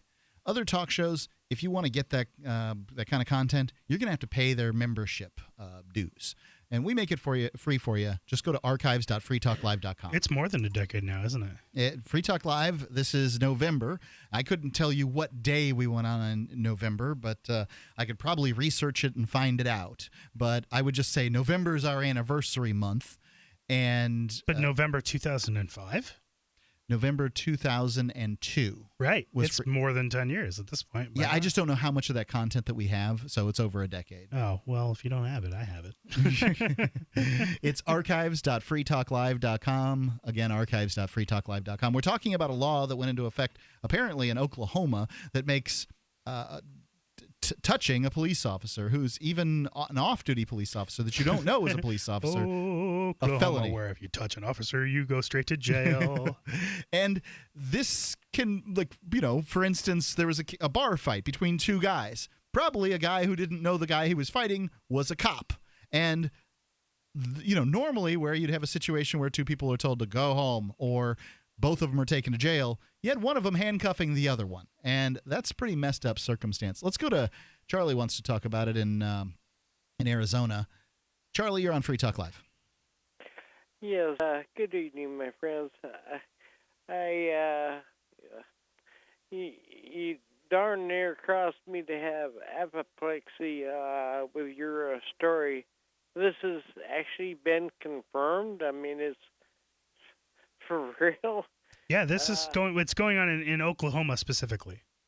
Well, this is something that we have to make this a test case. I mean, if we don't stop this now, this is the most virulent form of cancer that this society could be subjected to. The idea that law enforcement officers wouldn't be held accountable in the same way that normal folks are? Well, I was in court one time years ago, and they were trying to stick me with disturbing the peace and disorderly conduct, which is pretty much catch-all. You don't beat those, but Yeah, right. I did. I beat it against a sergeant and the city attorney. But during the judge's closing statement, he was talking about how officers were not second-class citizens. They weren't second-class citizens? No, but of course, the opposing side, started celebrating. But then the judge goes, "But I find that there is a reasonable doubt." And the gavel came down, and their jaws dropped, and my friend and I hopped up and high-fived and smiled all the way out of the court. But, we have to get this ACLU involved. We have to do a GoFundMe. We cannot allow this to go It's anywhere. an incredible inefficiency that we have to fight so hard to keep the government and its agents from taking more and more power. We have to stop, or we are lost.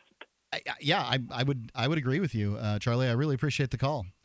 855-450-3733. My belief is generally that the United States is lost already.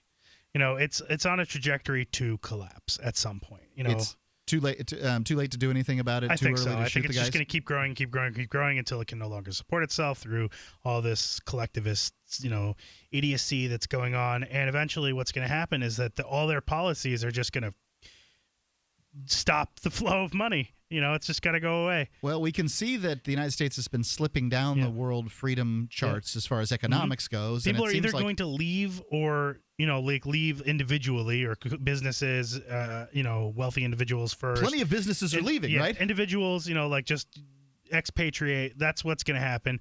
Or you'll get states that say, well, we're not part of the United States anymore. Goodbye, and secession. A lot of people are upset with the idea of expatriation, but if you ask somebody, hey, would you be willing to move to another country if you had a better job that paid you significantly more, that gave you more time off, and just point out the advantages that they might get by moving to another place. Right. And I'm not saying that other places have those. I'm sure that the other places do, but you may or may not get those jobs.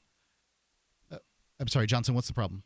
I think you hit maybe just... Okay. I can't hear anything either. Nope. Okay. So it's not Maybe just you me. turned my headphones completely down. I don't know. Something just happened when I just wiggled mine and I got sound back. So I think something's going on with this. We're on the air. So yeah, we're on the air. We're fine. Sorry, there's technical difficulties in the studio with our headphones. If you ask the average person if they'd be willing to leave the country for whatever benefits it is that they'd like to get by leaving the country, they would probably go for that.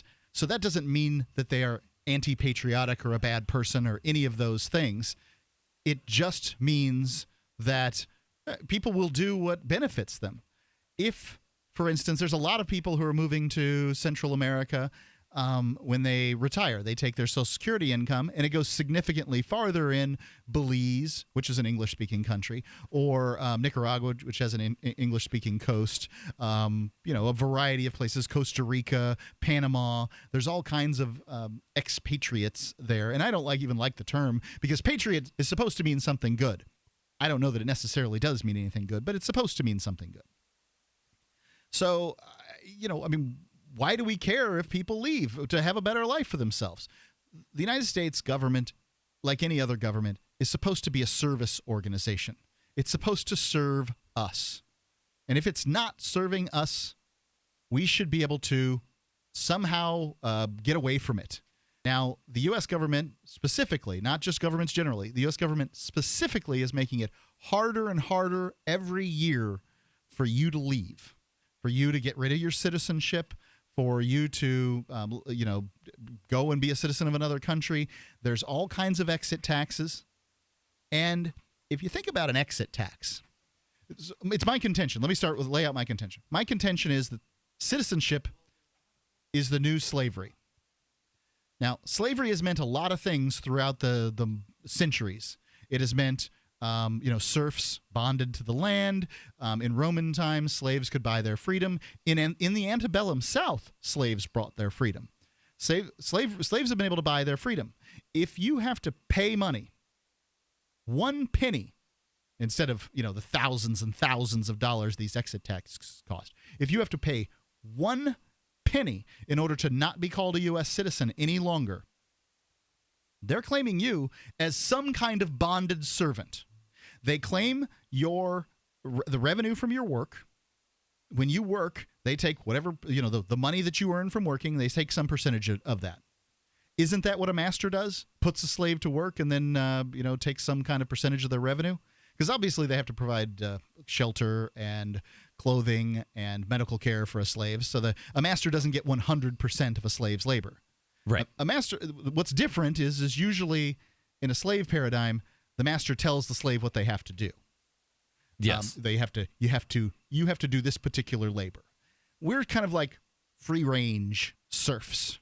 We get to choose what we're going to do and that sort of thing. As long as it doesn't have to do with bookkeeping, because every U.S. citizen that has a job will fill out the government's paperwork when it comes to income tax. So everybody is an unpaid bookkeeper, and they will assign you that work. But other than that, you're kind of a free-range serf. And if you've never read Robert Nozick's A Tale of a Slave, it's 1 page long. Read that, and it explains all of the steps of how you go from you're one of 10,000 slaves and you're at the mercy of the slave owner to you're one of 10,000 slaves. The slave owner has given you some semblance of freedom and you get to help the slave owner make decisions. I wonder if what you're saying... And then he asks the questions, at what point did this become anything other than the tale of a slave? Would you do me a favor and post that on our Facebook page? Absolutely. Facebook.freetalklive.com, Johnson? I wonder what you're saying, if what you're saying about that, having to fill out the paperwork is actually accurate. Because I think that if you don't file your taxes and you don't fill it out, what happens is an IRS agent comes and goes through all your paperwork and does it for you. That happens. So, okay, I'm not familiar with that. So, I don't think that, that's their general procedure, I believe, is to have the IRS agent come and just, go through your stuff and, you have to let them. Do you have to provide them that stuff? Because I kind of feel like, that's a violation of Fifth Amendment. If you don't have it, then you're going to owe more. In other words, you're going to owe more. How do they know what I've made? The receipts. Generally, that's how they come to get you, is they know what you made. They look at your bank account. Dr. Ngozi Obi is an emerging American author of Nigerian descent who's published 2 novels with an inspirational message. A third is in the works. Her first novel, Love's Destiny, follows Naira, a somewhat naive young woman, in a gripping tale of love lost and found. Her second novel, When Dreams and Visions Collide, follows Fern and friends as they discover what it takes to realize a dream and the true meaning of unconditional love. Dr. Obi's books are available where books are sold and ladyofdestiny.com. Currency is too important a thing to be left in the hands of government bureaucrats, especially when billions of dollars can be created with the swipe of a pen. Overstock.com supports the cryptocurrency movement because it returns the power of an inflation-proof form of money to the people, where it belongs. Did you know that you can use Bitcoin to pay for anything Overstock.com sells while enjoying free shipping on orders of 0.211 Bitcoin or more? If you support freedom and the cryptocurrency movement, you should support Overstock.com. This is your Robertson Roberts Brokerage Daily Precious Metals Update. In early trading Thursday, gold is $4 higher at $1,107 per ounce. Silver is down 10 cents at $15.03 per ounce. Bitcoin is trading at $396 US. This looks like a great time to buy on the dips. If you'd like more information about buying or selling gold or silver, call Robertson Roberts Brokerage today at 800-874-9760 or visit us online at rrbi.co. You can listen to Free Talk Live on the radio, podcast, satellite, webcam, and our live streams. But did you know you can listen to Free Talk Live from any phone, anywhere? Add this number to your phone, 213-493-0308. It's a long-distance call, so make sure you're familiar with your phone's calling plan. The listen lines are airing the latest episode of Free Talk Live 24 hours a day, including our live shows. Call 213-493-0308. That's 213-493-0308. You're listening to the live edition of Free Talk Live. Hour number 3 is next after the news here on the Liberty Radio Network at LRN.FM. From Keene in the Shire, the Liberty Media capital of the world, this is Darryl W. Perry, host of FPP Radio News for Thursday, November 5th, 2015. Silver is trading at $15.03 per ounce. Gold is valued at $1,107 per ounce. And according to BitcoinAverage.com, the average price of Bitcoin is $395. Antiwar.com reports Pentagon spokesman Colonel Steve Warren on Wednesday announced that the U.S. intends to carry out more weapons airdrops in the Hasakah province of northeastern Syria, claiming the Democratic Forces faction has achieved massive gains in the weeks since they dropped their last batch of arms there. The Democratic Forces have been hyped by the U.S. as a major new force against the Islamic State, though most analysts agree the group exists in name only and simply refers to the Kurdish YPG and a few mostly irrelevant allies. Interestingly, the U.S. claim of success is the first claim that any major territory has changed hands in Hasakah recently. Warren said the territorial gains validate the program and that the U.S. intends to send more weapons to reinforce success, though again, the claim of territorial gains does not appear to be verified by any other source, and even the Kurds aren't claiming any new victories in the area. The planned weapons drops come amid talk of the U.S. embedding a handful of ground troops in the Democratic forces in the area, which suggests the intention of throwing more arms at the group is actually in part an intention to prop up the YPG forces ahead of embedding with them. For over 35 years, Robertson Roberts has been a trusted source for buying and selling your investment-grade precious metals. They also take Bitcoin for precious metal purchases and permanently removed the minimum purchase order for all orders paid in the digital currency. Call Robertson Roberts today for knowledgeable advice on investing and a forward-thinking approach to new technologies. 850-478-5270 or online at rrbi.co. UPI reports Janet Yellen, chair of the Federal Reserve, suggested on Wednesday a December interest rate increase is a possibility. She told the House Financial Services Committee in Washington, "At this point, I see the U.S. economy as performing well," adding that domestic spending has been growing at a solid pace and called a December rate hike a live possibility. The Fed's Open Market Committee cited strong rates of household spending and business investment, adding it will consider raising interest rates at its next meeting, scheduled for December 15th and 16th. In her prepared statement on Wednesday, Yellen emphasized the comprehensive nature of Federal Reserve reforms since the 2008 economic crisis. When her plush and comfy life suddenly and unexpectedly fell apart, Brooke and her dog Cloud set out to defy the odds. If this is a man's world, as they say, living on the streets is no place for a young woman. One day she awoke in the redwood forest and realized she had become a hobo, and would ultimately come to know exactly what it means to survive. How to Be a Hobo by Brooke Willett is available from Amazon.com and all major bookstores.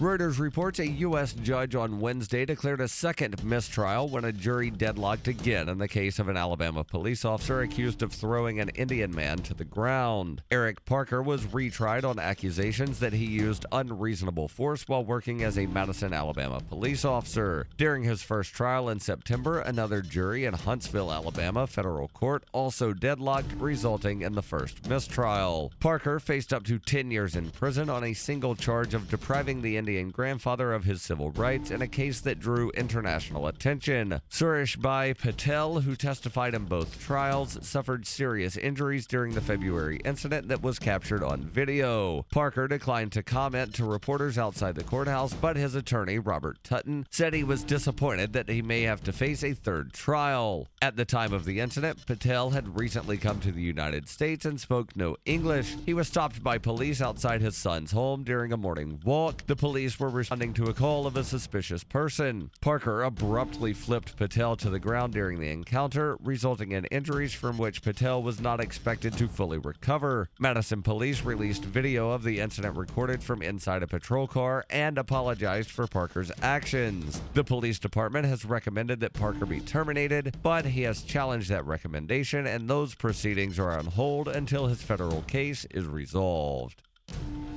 This has been FPP Radio News, online at fppradio.com.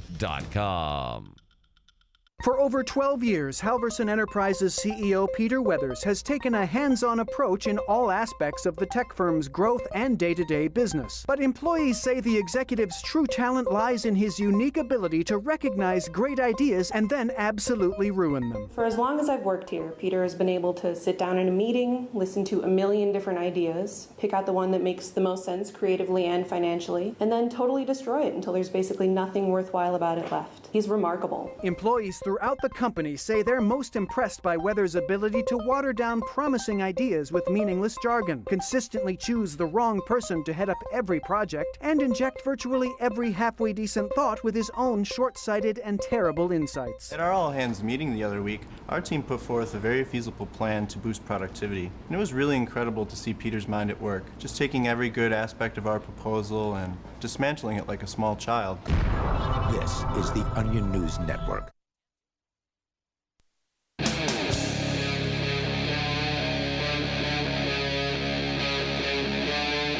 Free Talk Live. Free Talk Live.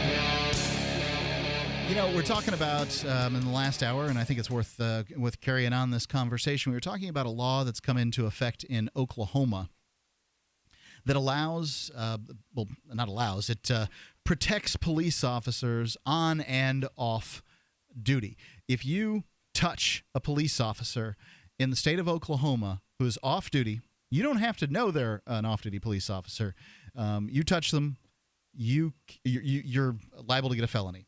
There was a case where a couple of guys were fighting in a bar.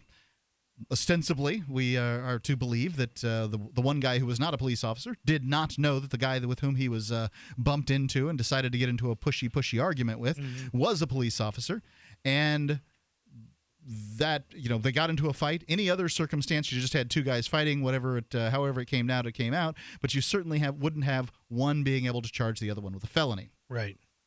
Well, the primary state representative, Republican state representative for this bill, Mike Sanders, has gone on to say, "This is just one more tool to protect our law enforcement agents and officers."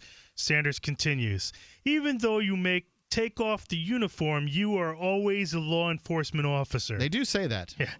This makes perfect sense if we assume that the expression law enforcement officer refers to an identity rather than an occupation. Yeah. State Senator Kyle Loveless, who co-sponsored the Senate version of the measure, claimed that there are people who stalk, threaten, and assault officers even when they're off the clock simply out of revenge. I'm sure that there are people who have done that in the past, but what we can look at is the number of police officers who have been killed on duty. We get those numbers. We don't get we don't get numbers of how many people are killed by police officers. We do get the numbers of how many police officers who are killed. And if we look at the number of police officers who are killed this year versus, say, I don't know, last year, we can see that those that are killed by violent means. I'm not talking about a police officer who's walking along, the side of the road and gets knocked into a ditch because he pulled somebody over for speeding. I'm not talking about somebody who has a heart attack because they chased down a suspect. I'm talking about people who are... somebody that had a heart attack because they ate too many cheeseburgers and they weren't even on duty when they had a heart attack. I do have an article that police officers... You said we don't get numbers of people killed by police officers. Did you say this? Those That are is not correct. reported by the government. There is not a government-tracked number of how many people police officers kill. Now, we the have FBI numbers. and the DOJ do not tabulate those figures. The press attempts to compile that's numbers. That's not true at all. Those Yes, it numbers, is. what? You can look up numbers for when there's a police encounter and someone dies. Yes, absolutely. You can look that number up. You can do independent find out investigation. reasons. But you cannot go to the FBI or the DOJ website and get a number where they have numbers of this is how many police officers died, this is how many police officers got injured on duty, this is how many arrests were made, this is how many arrests of this type were made. The DOJ and FBI have those figures, but the DOJ and the FBI do not tell you how many people got killed by police officers. Okay. They have a number of how many police officers got killed by cows, but not how many people got killed by a police officer. Right, and you can see what the values judgment is there, right? Like the government says that it is not valuable information to know how many citizens are killed by police officers. Right. People are killed by police officers. It is valuable information to know how many police officers are killed by people. And cows, and lightning, and any other inanimate object that you can think of, or other living being that's not a person. Right. If you want the story about the kid who got killed riding his bicycle down the street because a police officer was going 90 miles an hour through a residential area, and those stories we get, you'll have to find an independent news source to tell you, and then compiling those numbers is very difficult. We don't know how many children are killed every year by police officers who are exceeding the speed limit. And there are a couple of independent agencies now that are trying to tabulate those numbers, and they admit we know that these numbers are not accurate because we can't find all of this stuff. Lies of omission. Well, continuing, stalking, menacing, and assault are criminal offenses in Oklahoma.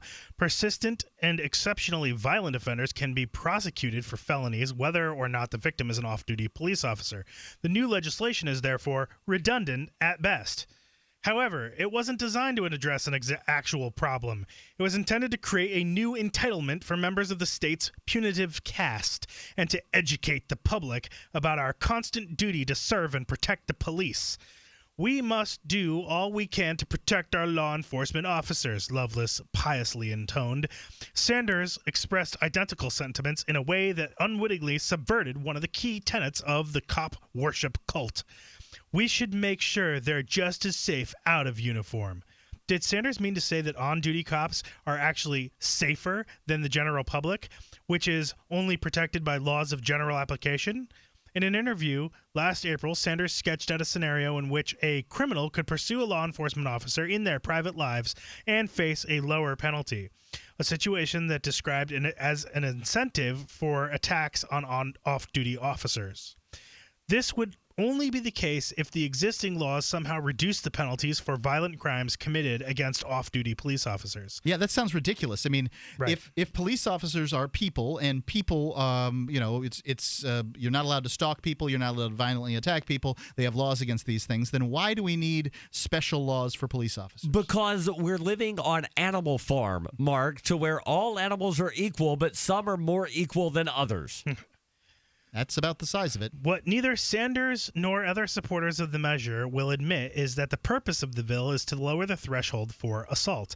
Any incidental contact between a mundane citizen and the sanctified personage of a police officer can be construed as an assault on any officer. We've seen that. Activists here in New Hampshire. An activist here in New Hampshire was charged for being bumped into by a police officer. Charged with assault. In some circumstances, the activist citizen withdrawing from contact with an officer has been charged as assault as well. In other words, an officer grabs you and you say, "Get off me." Or just trying to pull your arm away? You pull your arm away. It hurt my fingers when you pulled away from me. Right, exactly. In predictable fashion, Sanders described his bill as an appropriate response to what he calls the continued assault on our law enforcement officers nationally. Yeah, right. It's sort of like the assault on Christmas, right? I mean, it's love ridiculous. the war on cops. This whole narrative of the war on cops. If there are, I love when there's a huge massive majority of people in ridiculous amounts of power that say, we're persecuted. It's like Christians and Christmas. It really is. It's the same thing. No, oh the my difference... God, there's an attack on Christmas. That's everywhere. Even though we're the ones in power, we're putting in God we trust on the money. We're, having laws that are specifically allowed to put monuments to our religion in things. It's the exact same thing. These cops are... I don't know of any Christians, unless they're law enforcement officers, that go around arresting people for smoking plants or doing things they don't like. So no, it's they not just steal the money same thing. No, it's not. It's worse. It's far worse. And I agree with Darryl on this one. If you look at the statistics of police officers that have been killed, that number has gone down over the last 20 to 30 years. It also... What I'm saying is the same thing as the level of complaining about persecution. But every group complains about persecution. I'm not claiming that the actions that they're taking are the same. That's not the same thing at all. I'm talking about the persecution complex. Right, but I would say that every group feels that way. If you asked Congress if they feel persecuted, I'll bet you they can say, oh, yeah. They have to fly... coach that they're not allowed to fly first class anymore, Mark. Well, they'll say that the food's better in the Senate dining room than it is in their dining room, and and everybody thinks they've got a 9% approval rating, so everybody hates them. Every group, and it doesn't matter how powerful or privileged that group is. Police officers, am I entirely ignorant? Christians, Isn't the Senate part of Congress? What's this? I said, am I entirely ignorant? Isn't the Senate part of Congress? The Senate is one of two houses in Congress, but most people think that the House of Representatives is Congress, right? And that the Senate is the Senate. If you asked people in Congress was my question if they felt persecuted, and then I was trying to think how would they feel persecuted? Well, right, probably the ones in the House of Representatives wish they got the food that was in the Senate, and the ones in the Senate probably feel like those people in the White House don't listen to us. Every group feels persecuted. The senators, they have way more offices to upkeep than the members of the House of Representatives because they're representing an entire state. You listen to George Bush after he gets out of office, he's like, glad I don't have to listen to people complain anymore. I mean, everybody feels like they're somehow put upon. It's just a big, it's a species of babies. Free Talk Live, 855-450-3733. Every once in a while, you get information that's worth changing your life for. This is one such time. You can save up to and beyond 25% on all purchases at Amazon. You probably heard of Bitcoin and just not thought much about it. You certainly know that you can get competitive pricing at Amazon, but now you can get a 25% discount on nearly everything you need to live. I've just given you a huge raise, and all you have to do is claim it. You go to saveitpurse.com and open an account. Do this right now. Don't wait. Then you fund the account with Bitcoin. You can buy them through expresscoin.com with a check or money order. There are other ways to get Bitcoin, but that's fast, safe, and easy. This information is worth you changing the way you do things. Go to saveitpurse.com right now, get signed up, and cash in on the huge raise I'm offering you. 15 to 25% off of everything at Amazon through saveitpurse.com. It's saveatpurse.com. Don't complain about your cable bill going up and up and up. Do something about it. Grab a pencil and jot down this special number, 1-855-905-MY-TV. The more cable TV rates go up, the better digital satellite TV looks. Say goodbye to the cable guy and get more of your favorite channels in 100% digital quality for less money. Call 1-855-905-MY-TV. Sign up for packages starting as low as $19.99, and there's no equipment to buy. You get free HD TV upgrade, a free DVR upgrade, and free professional installation. You control what you watch when you watch it. Record your favorite shows, pause and rewind live TV, even skip the commercials. Watch local channels too. At just $19.99, what are you waiting for? Pull out your major credit or debit card. Call 1-855-905-MY-TV. 1-855-905-MY-TV. Say goodbye to the cable guy. Cut costs and get more. 1-855-905-MY-TV. 1-855-905-MY-TV. Every once in a while, you get information that's worth changing your life for. This is one such time. You can save up to and beyond 25% on all purchases at Amazon. You probably heard of Bitcoin and just not thought much about it. You certainly know that you can get competitive pricing at Amazon, but But now you can get a 25% discount on nearly everything you need to live. I've just given you a huge raise, and all you have to do is claim it. You go to saveitpurse.com and open an account. Do this right now. Don't wait. Then you fund the account with Bitcoin. I know this sounds unbelievable, but at my house, we saved as much as 45% off of a new item on Amazon. This information is worth you changing the way you do things. Go to saveitpurse.com right now, get signed up, and cash in on the huge raise I'm offering you. 15 to 25% off of everything at Amazon through saveitpurse.com. It's saveatpurse.com. Did you know that you can listen to and watch Free Talk Live during our live show 7 days a week from 7 to 10 p.m. Eastern via our studio cam at cam.freetalklive.com? Not only that, but you can also chat with other listeners at the same time. Do I need to mention that both the studio cam and chat room are totally free? Outside of Free Talk Live's live hours, you won't see a cam feed, but we'll hear audio from the Liberty Radio Network. So listen, watch, and chat all free at cam.freetalklive.com. That's cam.freetalklive.com. If you want to move to the free state and you're looking for some real estate. Oof, I think we've all had enough of that jingle, don't you? If you're going to invest in property in New Hampshire, it just makes sense to support a Liberty-friendly realtor. Call Mark Warden of Team Porcupine Real Estate for investment property or rentals in the Free State, or visit his website. Come on, you know it. PorcupineRealEstate.com. This is the Liberty Radio Network, broadcasting the latest liberty-oriented audio content 24 hours a day at LRN.FM.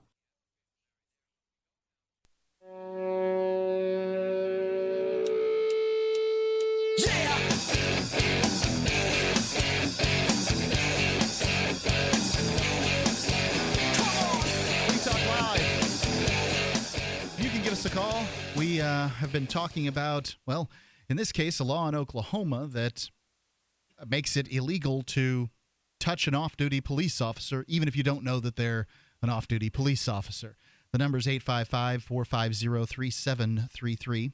It's 855-450-FREE, or LRN.FM is our username on Skype, and you'll sound awesome there.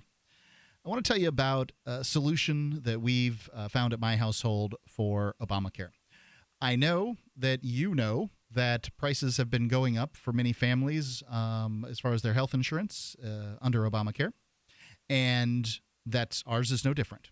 We didn't, the cost, and of course it's mandated that you have health care, so you can't just say, I don't think I'll do that. So that's a pretty big deal. Well, are there other options?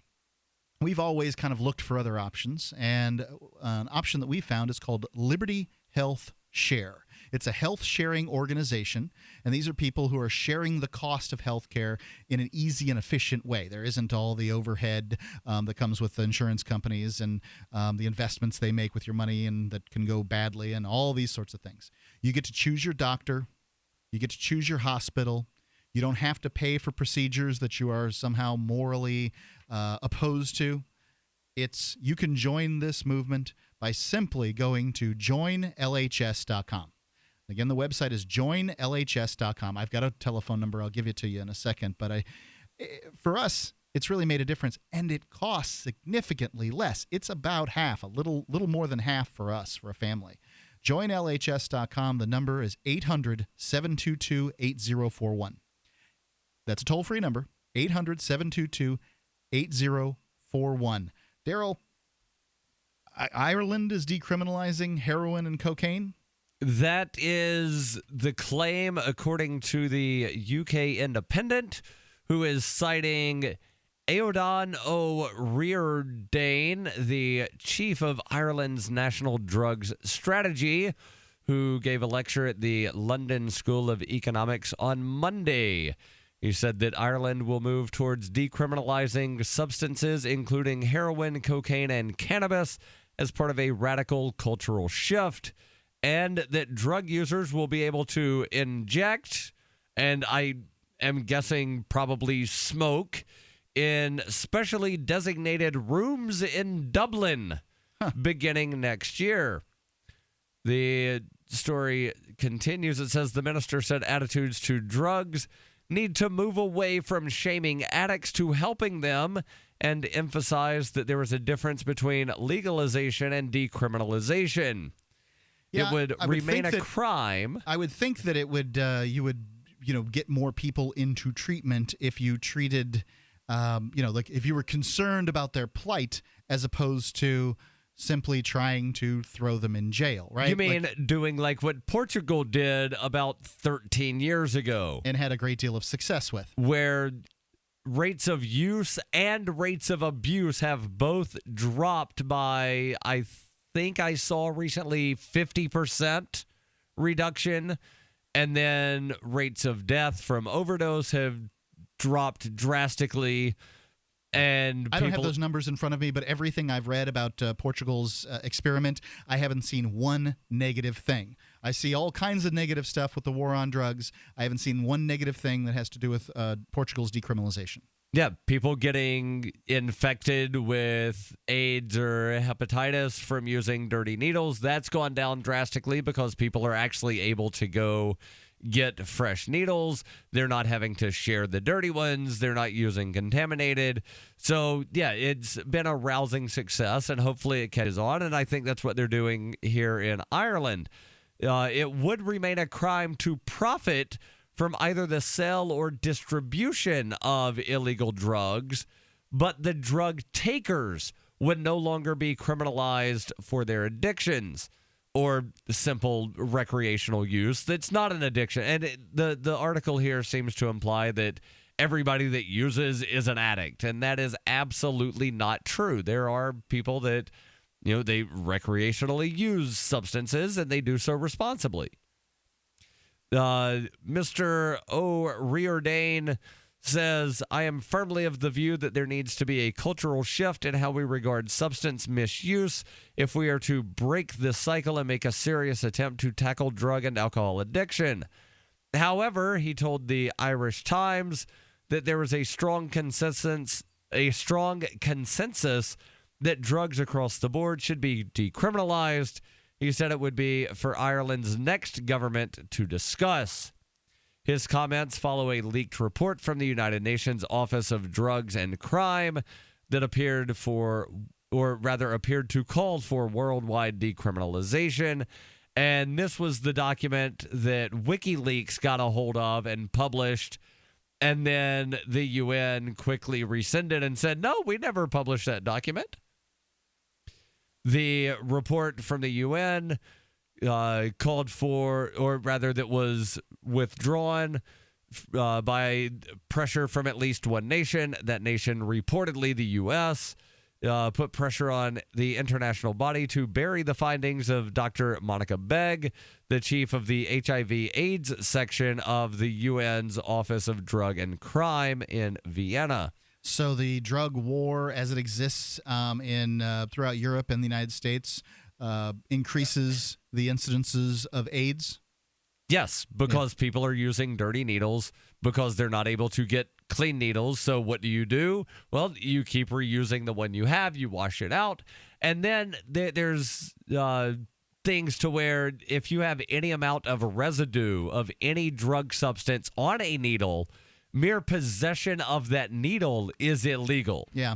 So if you try to take the needle to, say, a sharps dispenser at a doctor's office, well, you get stopped for anything. Oh, you jaywalked. Yeah. You were in the middle of the street when the don't walk thing came on, and, well, whatever, you're being stopped, investigated. Oh, you've got a needle, and now you're arrested for possession of drugs. Doesn't matter that, the only thing on there is 1 grain of whatever. You've got something that has drugs on it, so therefore possession. Plus, they can charge you with paraphernalia and all of these other. These are the tricks that are employed by, the folks that are paid and charged with, carrying out the war on drugs. And you're going to use any trick in the book to win the games that you're told to win in life too, especially if you consider the stakes to be high, like, I don't know, Western civilization. Right. And oftentimes people who work for the government are constantly telling themselves, if we don't do this, Western civilization can crumble. Oftentimes they'll say things like, well, if we let this person get away with it, then we have to let everybody get away with it. But that's Right. what that means. That's what that phrase means. Civilization as we know it will cease to exist. There will be blood in the streets. Yes. Now, there's a chart here that they have in the middle of this article that was put out by a group called Transform Getting Drugs Under Control. What's that stand for? That's the name of the group. Transform Getting Drugs Under Control? Yes. That's a I'll tell weird you what title. the chart says in a moment. Like to transform. Wah, wah, wah, wah, wah. 855-450-3733. It's 855-450-FREE. Free Talk Live. LRN.FM on Skype. So you've got to take a state construction license exam or certification. Can't decide on what books or what chapters to study? Discover right now how you can eliminate unnecessary books and wasted study time. At contractorexam.com, our study materials zero in on state-required test topics in an effective, multiple-choice format. So whether you're a plumber, electrician, general contractor, or other construction-related trade, contractorexam.com will help get you prepared. Visit us at www.contractorexam.com today. This is Dan Pilla. Do you owe the IRS money you can't pay? Are tax debts crippling you? I've defended people from the IRS for over 30 years. I've helped thousands, and I can help you too. I wrote the book on IRS settlement, and I'm telling you, there's no such thing as a hopeless case. Call 800-34-NO-TAX to finally get free of IRS debt. With the IRS's new programs, there's never been a better time to solve your problem. Call 800-34-NO-TAX. That's 800-34-NO-TAX, or my website, danpilla.com.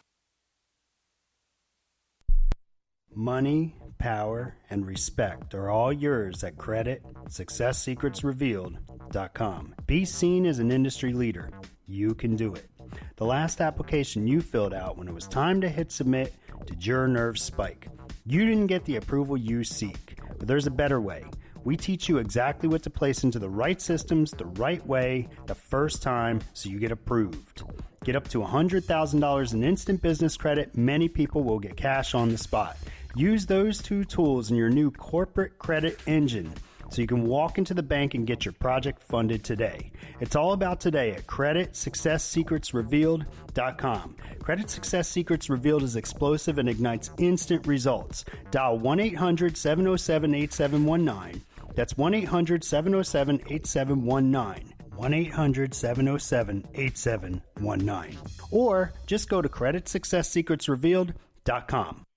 Are you tired of governments murdering people around the world? Stop using their money. There is an alternative. Bitcoin is a stateless, free market, non-political currency. Bitcoin cannot be inflated or controlled by any government. By using their money, you are helping the state. Stop doing it. You have an incredible alternative available now. Learn it, use it, spread it. Get started with Bitcoin at bitcoin.com. That's bitcoin.com.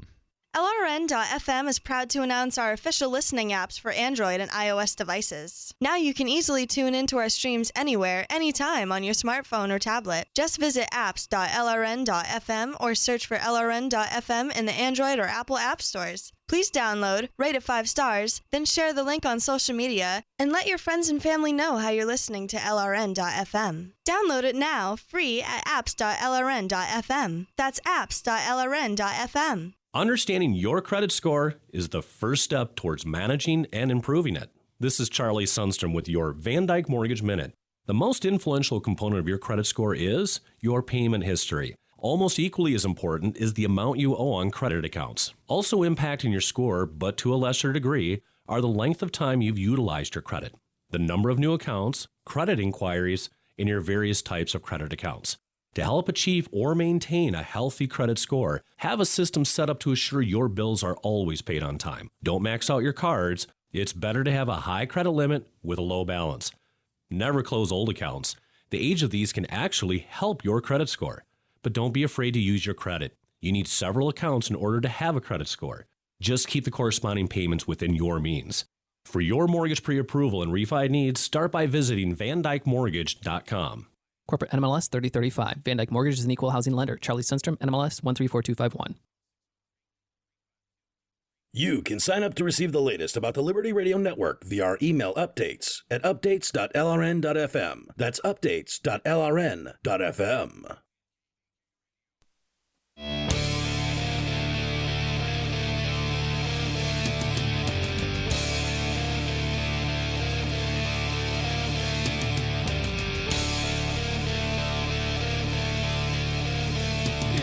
Talk Live, and you are welcome to call in and comment on the experiment that Ireland is embarking upon here.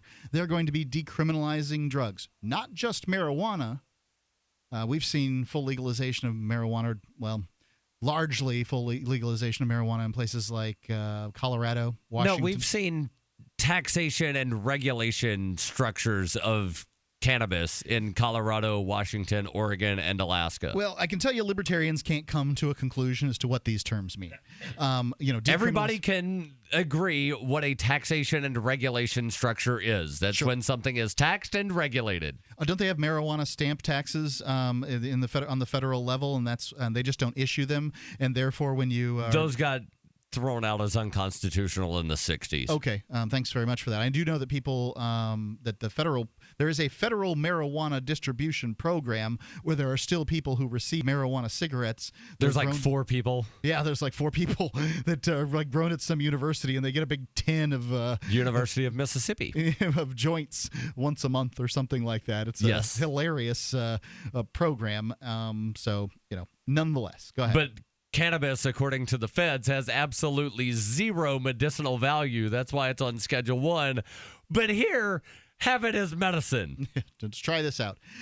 You can't blame them for trying it. It's just that they don't follow through, and they don't see they don't look at the obviousness that some people are helped by this drug. Or I don't know why you call it a drug. It's a plant. The drug within the plant. They're helped by the plant. I don't know. The number's 855-450-3733. Is Ireland going to slip into a cesspool of anarchy because they are decriminalizing the possession of heroin and cocaine like Portugal has and Amsterdam has, and those places are seeing lower incidences of drug use, especially among teenagers? 855-450-3733. Go ahead. And one of the things that they'll be doing in Ireland, at least starting in Dublin, is having what they call injection rooms, to where people can go to these certain facilities, presumably government operated, and then use drugs. And this group, Transform Drug Policy is the full name of the group, but the graphic just says Transform, Getting Drugs Under Control. They have a chart that says number of people who died as a result of illicit heroin and morphine use in England and Wales in 2011 was 596. Okay. Number of people who died in a supervised drug injection facility at any time ever anywhere in the world. Okay. 0. Prescription drugs have a lot of people that die based on, they're just using regular usage, the prescribed usage, that people will die doing that. It sounds like these, what do we call them, illicit drugs? I don't know how to call an a drug. Basically, illicit means illegal. Okay. A street drug that it's administered through a legal program is no longer an illegal drug. You know what I mean? Well, it's still illegal because they're saying that it'll be an offense to profit from the distribution, but possession will be allowed. All right. Well, okay. Discussing the plan to open injection rooms, Mr. O'Riordan, that's the Irish drug czar guy who's not called a drug czar, but basically same thing, said that they would be quote unquote clinically controlled environments that would aim to prevent already vulnerable individuals from exposing themselves to further risk. He says research has shown that the use of supervised injecting centers is associated with self-reported reductions in injecting risk behaviors, and he hopes that more injection rooms will open in other cities across Ireland, including Cork, Galway, and everybody's favorite Irish town, Limerick. Oh, God. So you just had to get a Limerick comment. Yes. There once was a man from Nantucket. Yeah. You can't say the next line. I know. So what he's saying Except that he was from Nantucket. Yeah.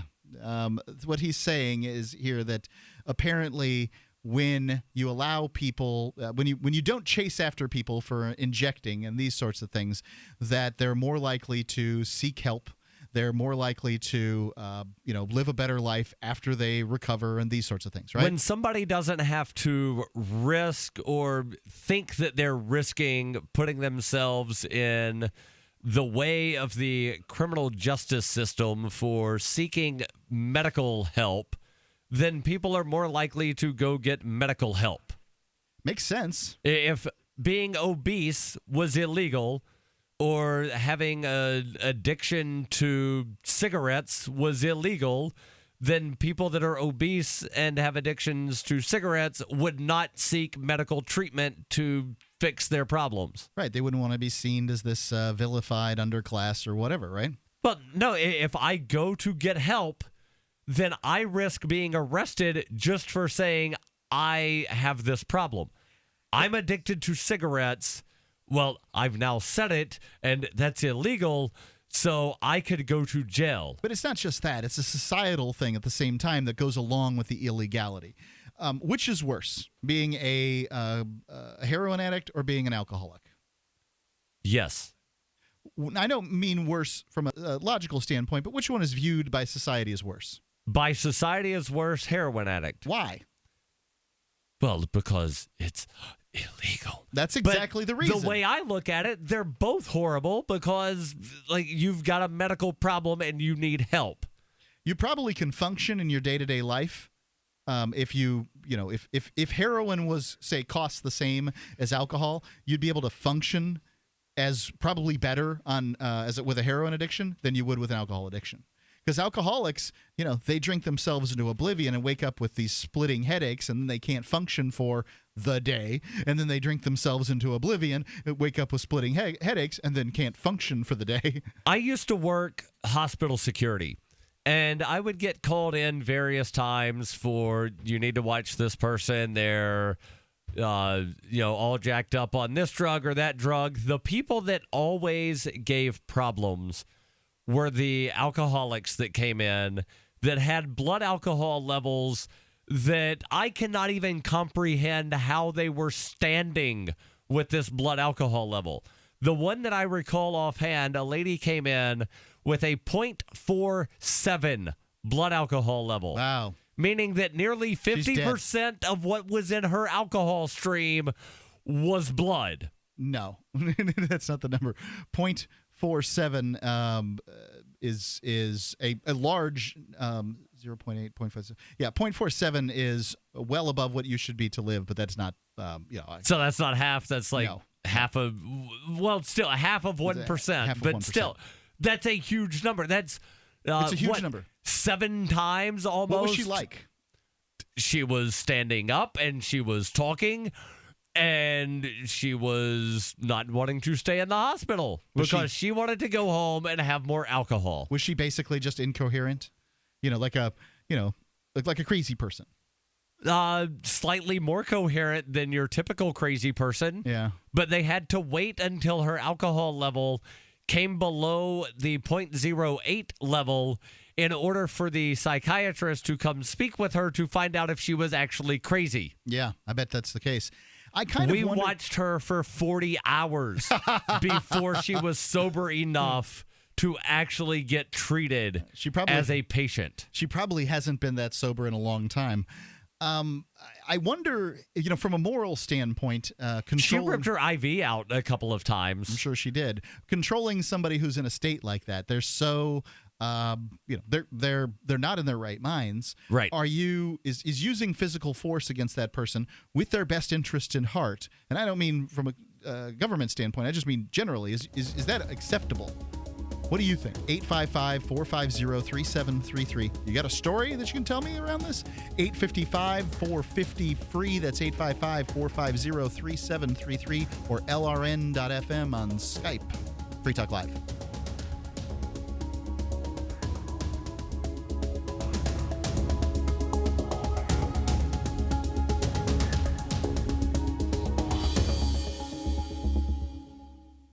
You can control your health care with Liberty Health Share. Liberty Health Share is like-minded people coming together to share medical costs, which saves money. You don't even have to pay for procedures that violate your conscience. Because we all share the same values. Join the movement of people who share in medical costs and change the way you pay for your health care forever. Go to libertyhealthshare.org to find out more. Liberty Health Share. Together, we're changing healthcare for good. libertyhealthshare.org. Are you searching for your soulmate? Someone you can trust, who will never betray you or cooperate with the NSA?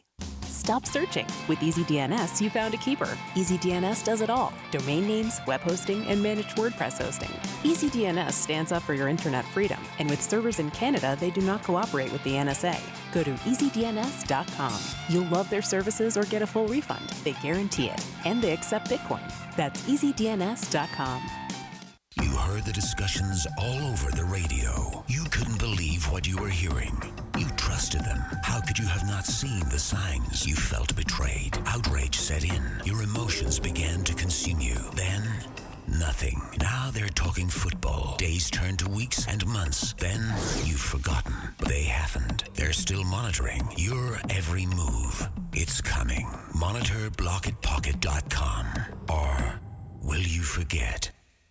A revolution in body protection has arrived only at FortressSurvivalLLC.com. Introducing the revolutionary patented Level 3 Bulletproof Vest. 100% Kevlar, 100% American-made. Concealable, fully adjustable, and the lowest price on the market. Adult size normally $289.99, now just $250. Kid size normally $239.99, now just $200. Get affordable protection with a Level 3A Bulletproof Vest from FortressSurvivalLLC.com. For thou art my rock and my fortress. Psalm 31:3.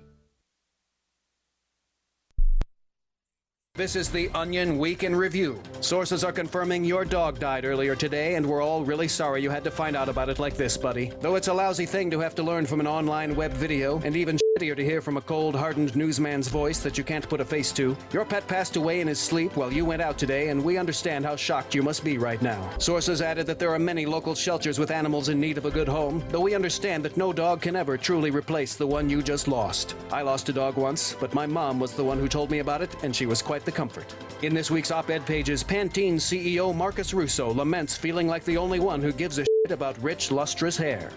In other news, a study finds that newborn infants can tell if their parents are losers. A man who just assembled a desk is unsure how he has every screw left over. And Jeff Beck is lured into a dark alley with the old guitar pick on a string trick. For more, visit theonion.com/newsbeat. This is the Onion News Network. The three most important things you can do for Free Talk Live are: 1, share one episode a week on Facebook or in some other social networking site. 2, buy the things you buy online through shop.freetalklive.com. 3, give $5 a month to the AMP program. You likely buy all kinds of things online. Amazon is the largest online retailer. You can get what you need at the same prices with free Super Saver shipping by going to shop.freetalklive.com. Please do your online shopping at shop.freetalklive.com. Liberty activists around the country are starting to realize politics alone won't set us free. So what will? At Liberty on the Rocks, we believe the answer starts with living your principles, spreading ideas, and connecting with those around you. By starting a Liberty on the Rocks network, you can make a difference by uniting libertarian thinkers. Find out how much fun it is to build your local network from the ground up. Visit libertyontherocks.org today to get started. What's up next? Visit the Liberty Radio Network program guide to find out at shows.lrn.fm. That's shows.lrn.fm.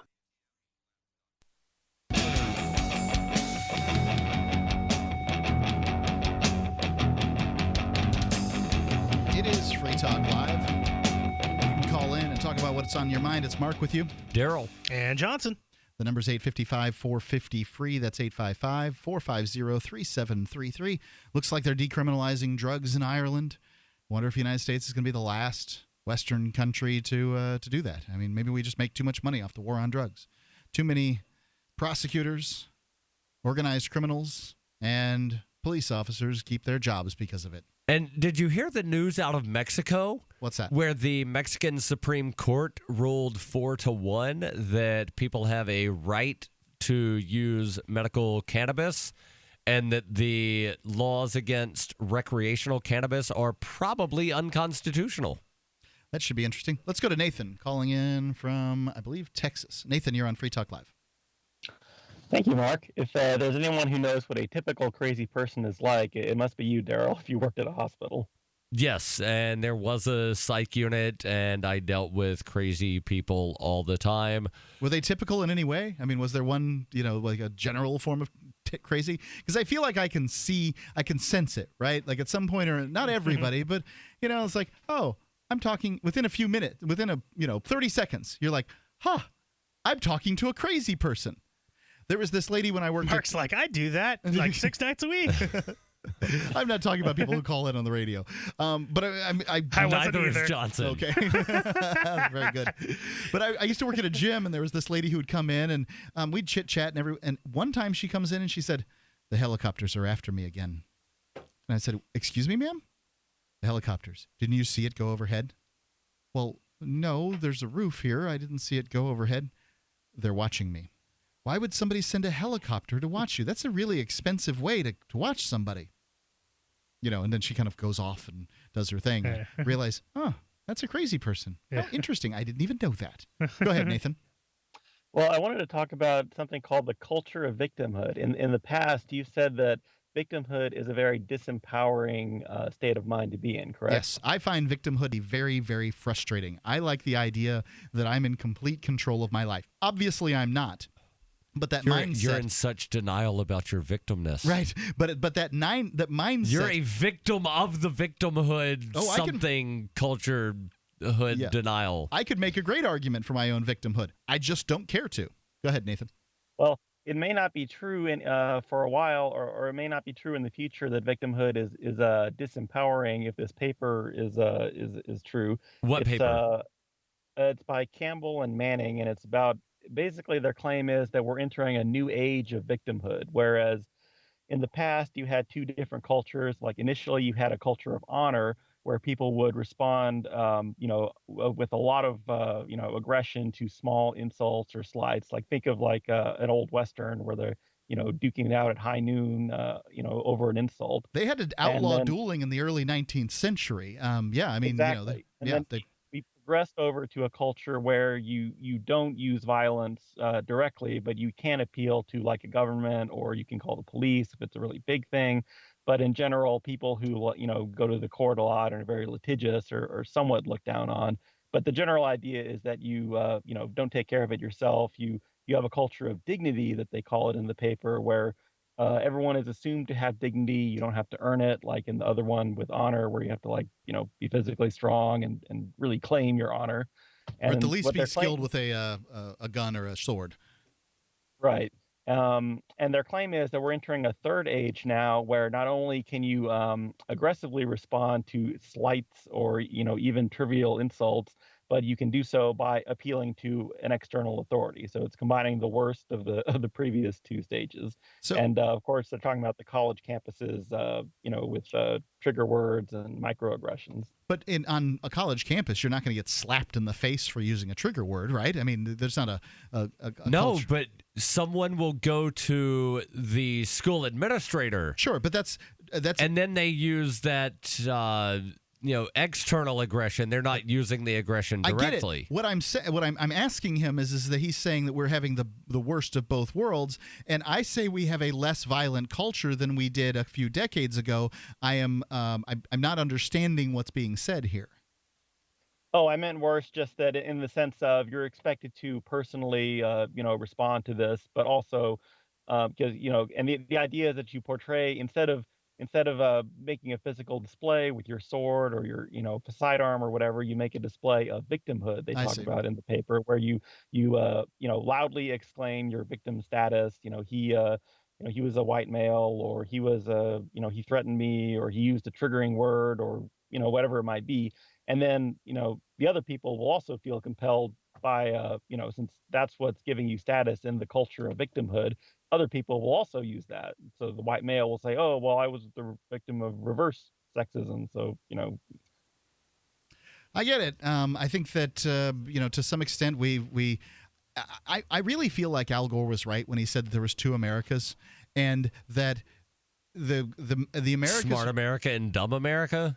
that people are getting so far separated from each other on sort of political, spectrums that we essentially need different organizations to deal with those folks. I shouldn't have to deal with somebody who wets themselves every time you use the term hard work or, a variety of other things that, there was I think it was an MSNBC host that got all worked up about somebody saying hard work. Mike Rowe, the guy from Dirty Jobs. It was a woman. No, Mike Rowe was the one that said hard work. Yeah. The suggestion was you can't say hard work because people picked cotton at one point. It's ridiculous. Okay, my grandfather picked cotton when he was a kid. Yeah, well, not good enough. I'm curious what you all think of the idea that, this could go, because that's what they're claiming here, is that this is going to become a culture, not just limited to a college campus, that we're going to see it just in the culture generally. My thought process is either the Free State Project works as a self-empowerment program where people who believe in the ideas of liberty can move to a place where folks value this, and progressively we're going to have a more libertarian culture, or I'm leaving. That's ultimately what it comes down to. I really don't care what the college professors do to the minds of college students because, frankly, that's your problem, America. You created it. You've funded it. You've put up with it. You're going to vote for it over and over again. I don't care.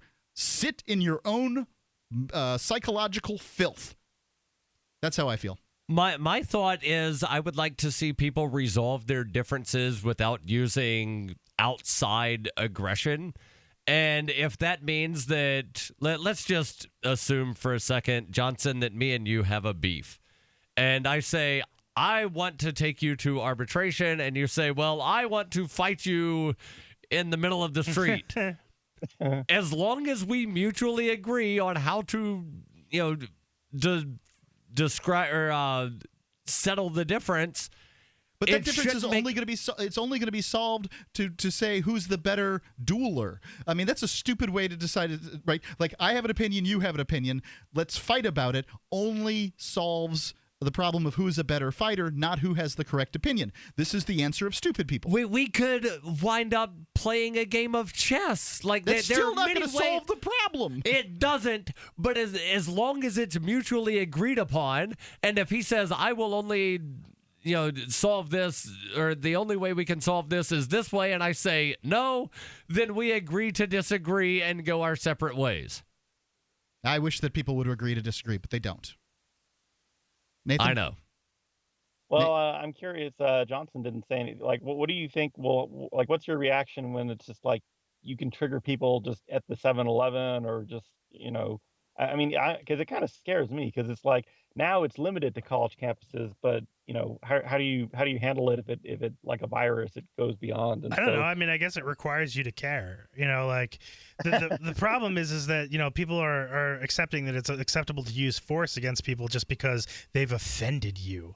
Oh no, I have the right to be protected from being offended. No, you don't. Shut up, dummy.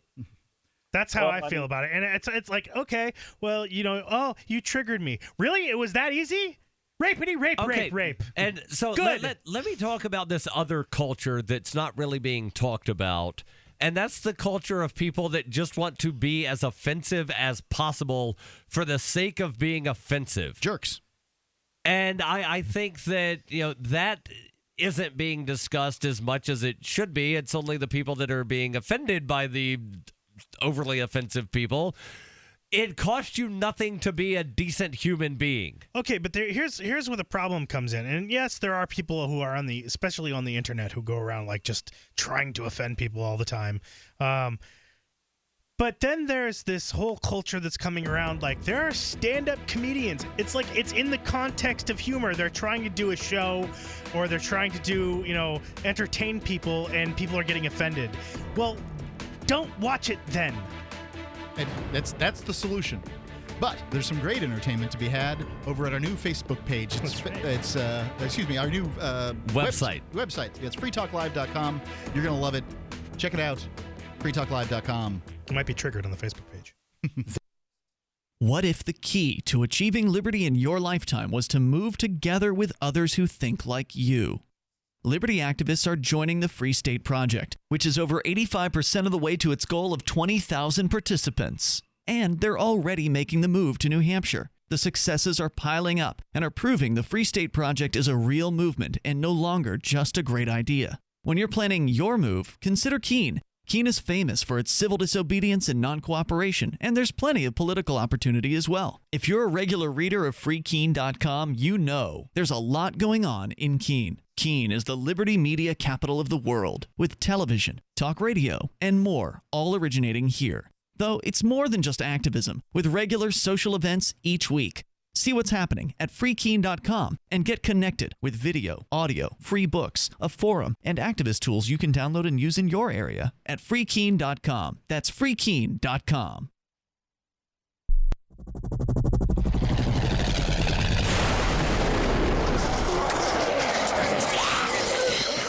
In Survivor Max 2, School Bites, Max must scavenge through a wasteland swarming with the undead. Desperate to find the medicine he needs, he discovers a community of survivors at his former school. Has he finally found the safe haven he's been looking for, or will he discover that school bites?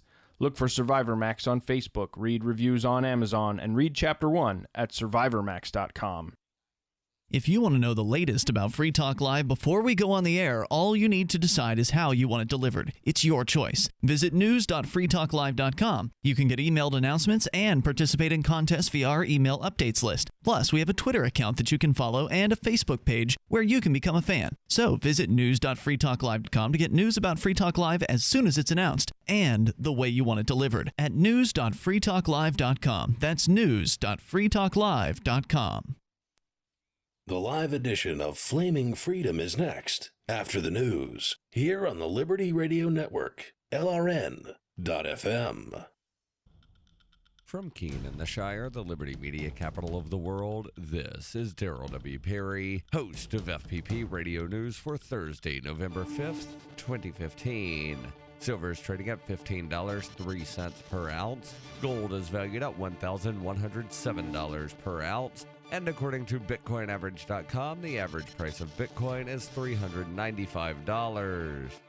Antiwar.com reports Pentagon spokesman Colonel Steve Warren on Wednesday announced that the U.S. intends to carry out more weapons airdrops in the Hasakah province of northeastern Syria, claiming the Democratic Forces faction has achieved massive gains in the weeks since they dropped their last batch of arms there. The Democratic Forces have been hyped by the U.S. as a major new force against the Islamic State, though most analysts agree the group exists in name only and simply refers to the Kurdish YPG and a few mostly irrelevant allies. Interestingly, the U.S. claim of success is the first claim that any major territory has changed hands in Hasakah recently. Warren said the territorial gains validate the program and that the U.S. intends to send more weapons to reinforce success, though again, the claim of territorial gains does not appear to be verified by any other source, and even the Kurds aren't claiming any new victories in the area. The planned weapons drops come amid talk of the U.S. embedding a handful of ground troops in the Democratic forces in the area, which suggests the intention of throwing more arms at the group is actually in part an intention to prop up the YPG forces ahead of embedding with them. For over 35 years, Robertson Roberts has been a trusted source for buying and selling your investment-grade precious metals. They also take Bitcoin for precious metal purchases and permanently removed the minimum purchase order for all orders paid in the digital currency. Call Robertson Roberts today for knowledgeable advice on investing and a forward-thinking approach to new technologies. 850-478-5270 or online at rrbi.co.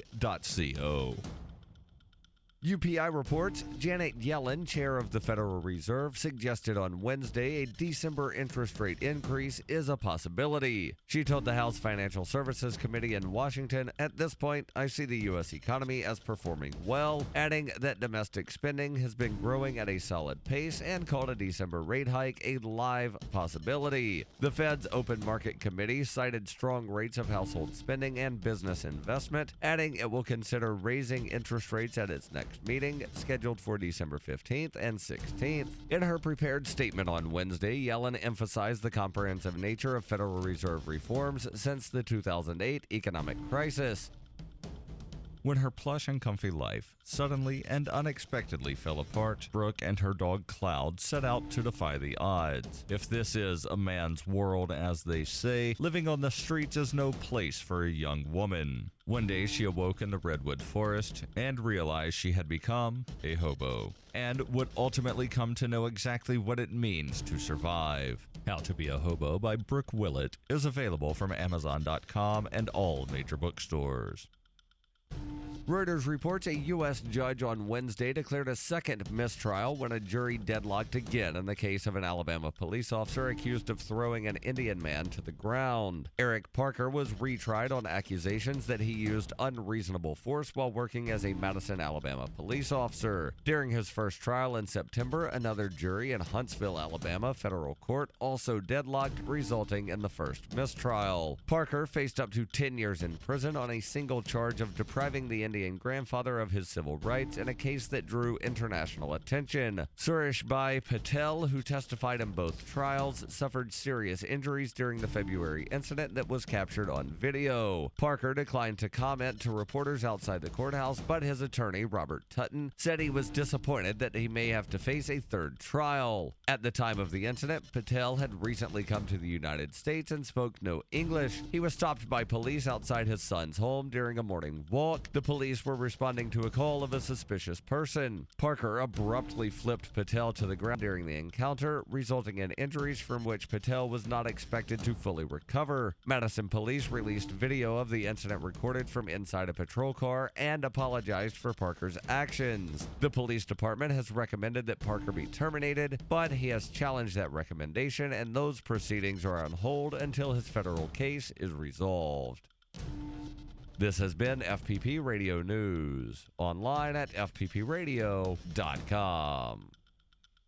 After this morning's police raid on Cosmopolitan magazine's male pleasure laboratory revealed that test subjects were forced to endure horrific abuses and inhumane living conditions, Onion reporters spoke to 23-year-old Daniel Chertok, one of the numerous men exploited for the monthly magazine's studies on erotic stimulation. It was awful. They drove us wild for days on end. Once they made me lather myself with gallons of sexy bath oils and then read thousands of racy text messages until my eyesight began to blur. Then for the next 12 hours, they blasted sultry songs into my ears and made me simulate 50 crazy hot sex moves.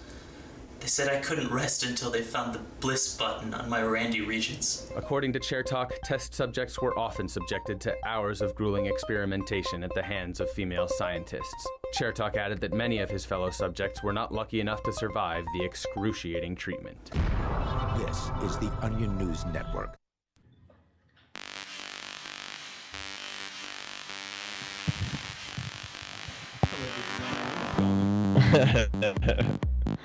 Welcome to Flaming Freedom. Oh my levels are up way too high. Trying out a new microphone tonight. Check, check, check. Yeah. Alright, that sounds like about a sweet spot. Yeah. This is Flaming Freedom, and I want to talk about analingus. My name is Derek J. And I'm Steven Zeiler. Yeah, what's going on, Steven? Hey. So, I am extra free today. Why are you extra free? I am extra free because for the last 4+ years, I have been working all day, every day for the man. That sounds pretty good. Yeah, the man's a pretty nice guy. Yeah. Yeah, like that guy. He pays lots of money. But today, I quit. I quit my job. Wow. I'm going on a world tour adventure. Did you march out?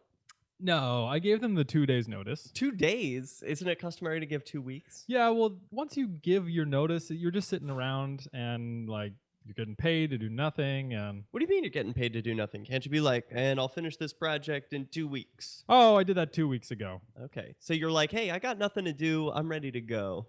I'm ready. Okay. Yeah.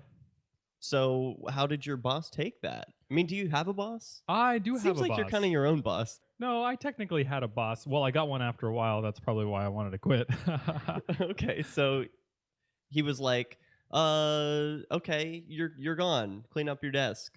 Get out of here. Nah, he didn't tell me to get out of Okay, here. good. He was like, oh, that's so sad, but we're very excited for you to branch out on your own and do your own thing. I'm building my own brands and my own products trying to build an independent business that's my own. Can you talk about any of those? Yeah, well, the most exciting, of course, is InstaGold. Woo! InstaGold allows that you one. to hold gold in your wallet using cryptography and spend it anywhere Bitcoin is accepted. And you can also, in the future... I've used it. You can use it. It's not vaporware. It isn't. You can actually use play it. with it now. The user experience is extremely difficult to get set up. But if you do, you can use it. It's okay. I made one instructional video so that people can get set up if they want to. Yeah. Is that public? The instructional video? Yeah. Did you post it anywhere? Yeah. InstaGold on YouTube. All right. InstaGold on YouTube. It's probably there. We need to get those organized somewhere like the Facebook page, maybe? Okay. Yeah. It's probably posted there too. But anyway, InstaGold is one of the projects that you're working on, and there are many. You're also planning a world trip. I am planning a world trip. Well, InstaGold and AnyPay, of course, that I'm about to launch that. And that allows anyone to pay anyone else in any currency, or sorry, any type of value commodity thing.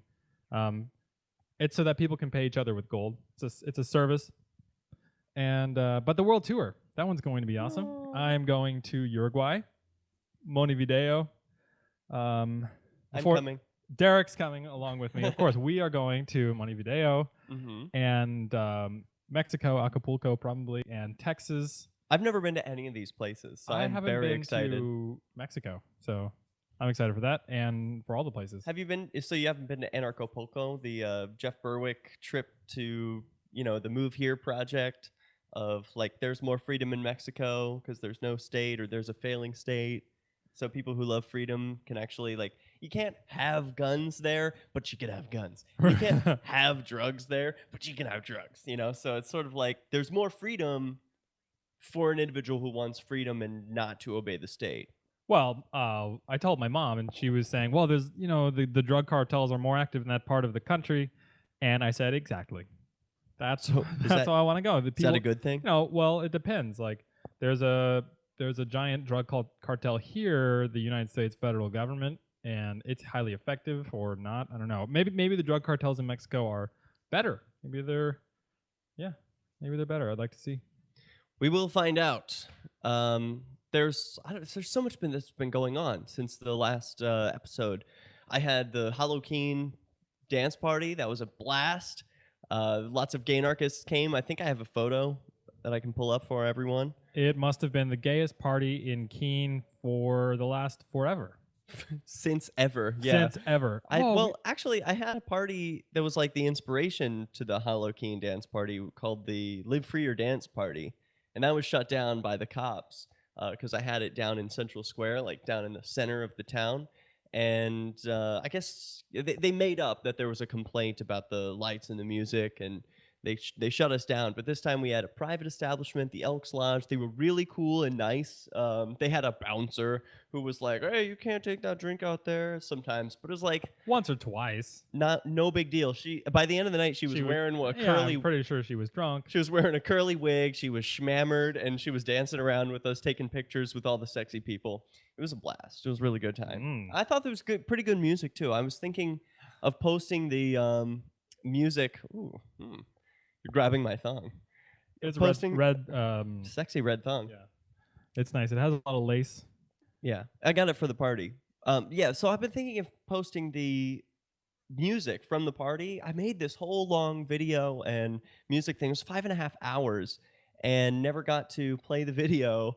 And, not everyone could make it to the Halloween dance party. So I was thinking, I like this music playlist, so you might enjoy it as well. I'll just post it online. Yeah, how People about can download SoundCloud? it for themselves. Can you do it on SoundCloud? Probably. I need some kind of service that's not going to flag it as like, hey, flag it.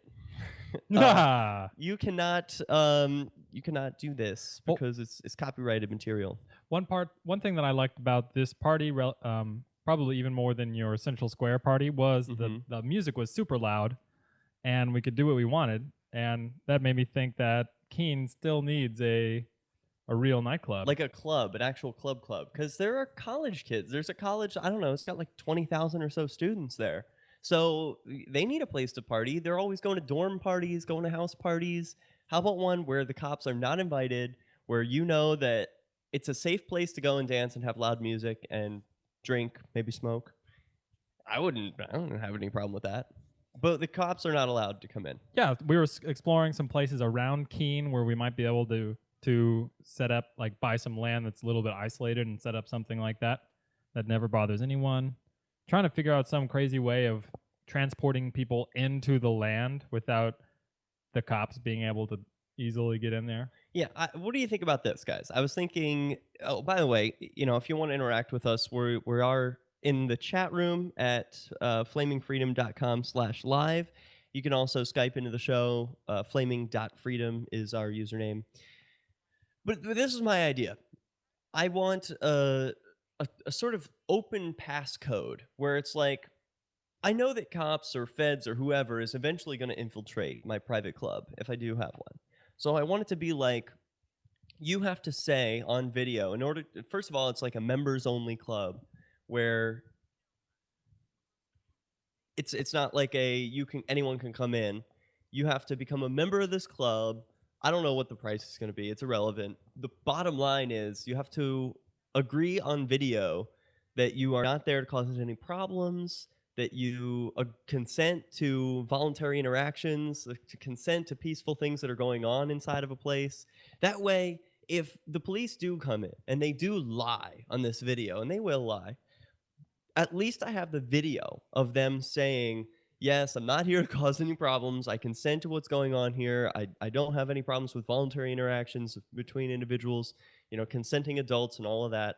So that when the jury does see this video eventually, right? Because it would get shut down. We would have to go through the court process and everything. This is just in my mind. I'm anticipating this. The jury, I think, would look fondly upon someone who actually covered their bases to say, yes, we know what's happening here. We consent to it. We're a group of adults who are part of a private club, and we agree with what's going on here. And when the cops come and infiltrate it, they are actually the ones causing the problem. They're not stopping a problem. They're causing the problem. And so, all charges should be thrown out. That'd be great for a club. How about we try to apply it to a whole new city? Right. Where you have to consent on video to everything that's going on in the order city. to access it? Yeah, because it's all private property, of course. Owned by some trust or something. I don't know. I'm looking for the gay anarchist photo. Well, anyway, I will post. Where's the gay anarchist photo? Quick. Here's my ass. I at least have a photo of that. I looked good in that schoolgirl outfit. The most conflicting photo of the week. Why is that conflicting? All the straight men that are very conflicted right now. Yeah, I was getting lots of straight men spanking me. Well, actually, I would say that no straight men spanked you, because by the end of the night, they were all turned. We'll be right back. This is Flaming Freedom.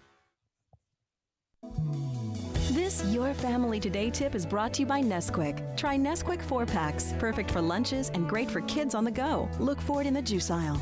Snack time is a great chance to sneak extra calcium into your child's diet without making him feel like he's eating something he doesn't want. Serve up dairy-rich foods like smoothies, flavored milk, frozen yogurt, and string cheese. He'll love the treat, and you'll love knowing how good it is for him. For more tips like these, visit us at parenthood.com/yourfamilytoday. Understanding your credit score is the first step towards managing and improving it. This is Charlie Sundstrom with your Van Dyke Mortgage Minute. The most influential component of your credit score is your payment history. Almost equally as important is the amount you owe on credit accounts. Also impacting your score, but to a lesser degree, are the length of time you've utilized your credit, the number of new accounts, credit inquiries, and your various types of credit accounts. To help achieve or maintain a healthy credit score, have a system set up to assure your bills are always paid on time. Don't max out your cards. It's better to have a high credit limit with a low balance. Never close old accounts. The age of these can actually help your credit score. But don't be afraid to use your credit. You need several accounts in order to have a credit score. Just keep the corresponding payments within your means. For your mortgage pre-approval and refi needs, start by visiting vandykemortgage.com. Corporate NMLS 3035. Van Dyke Mortgage is an equal housing lender. Charlie Sundstrom, NMLS 134251. LRN.FM is proud to announce our official listening apps for Android and iOS devices. Now you can easily tune into our streams anywhere, anytime on your smartphone or tablet. Just visit apps.lrn.fm or search for LRN.FM in the Android or Apple app stores. Please download, rate it 5 stars, then share the link on social media, and let your friends and family know how you're listening to LRN.FM. Download it now, free at apps.lrn.fm. That's apps.lrn.fm. This is your Robertson Roberts Brokerage Daily Precious Metals Update. In early trading Thursday, gold is $4 higher at $1,107 per ounce. Silver is down 10 cents at $15.03 per ounce. Bitcoin is trading at $396 US. This looks like a great time to buy on the dips. If you'd like more information about buying or selling gold or silver, call Robertson Roberts Brokerage today at 800-874-9760 or visit us online at rrbi.co.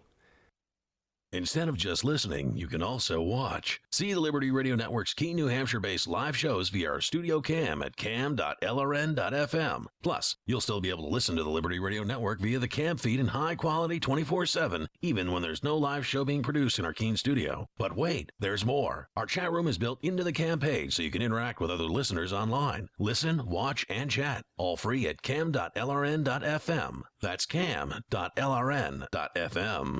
George W. Bush may be retired from politics, but he's keeping busy with his new hobby of painting. Today, the Picasso-in-chief tweeted his latest picture, a turkey sandwich and glass of lemonade in front of the ghost of the Iraqi child that follows him everywhere. Rebecca Mira has been following the flourishing art career. He's pretty good, Rebecca. Yeah, well, Rachel, Bush doesn't claim to be a great artist, but as he put it, not bad for an old man, huh? Not bad at all. He says he likes painting simple things he sees in everyday life, like his dogs, that dead Iraqi child. You can see that Bush's art is improving over time if you take a look. At first, he could barely draw the Iraqi child's transparent hands, but now they look much more realistic. Much more. You know, I'm not surprised that he's getting better. Bush practices constantly. And Laura Bush says he's more focused than ever, locks himself away for hours at a time and won't talk to anyone while he's painting. Yeah. Makes you wonder if history will look back on Bush as a politician or the next Rembrandt.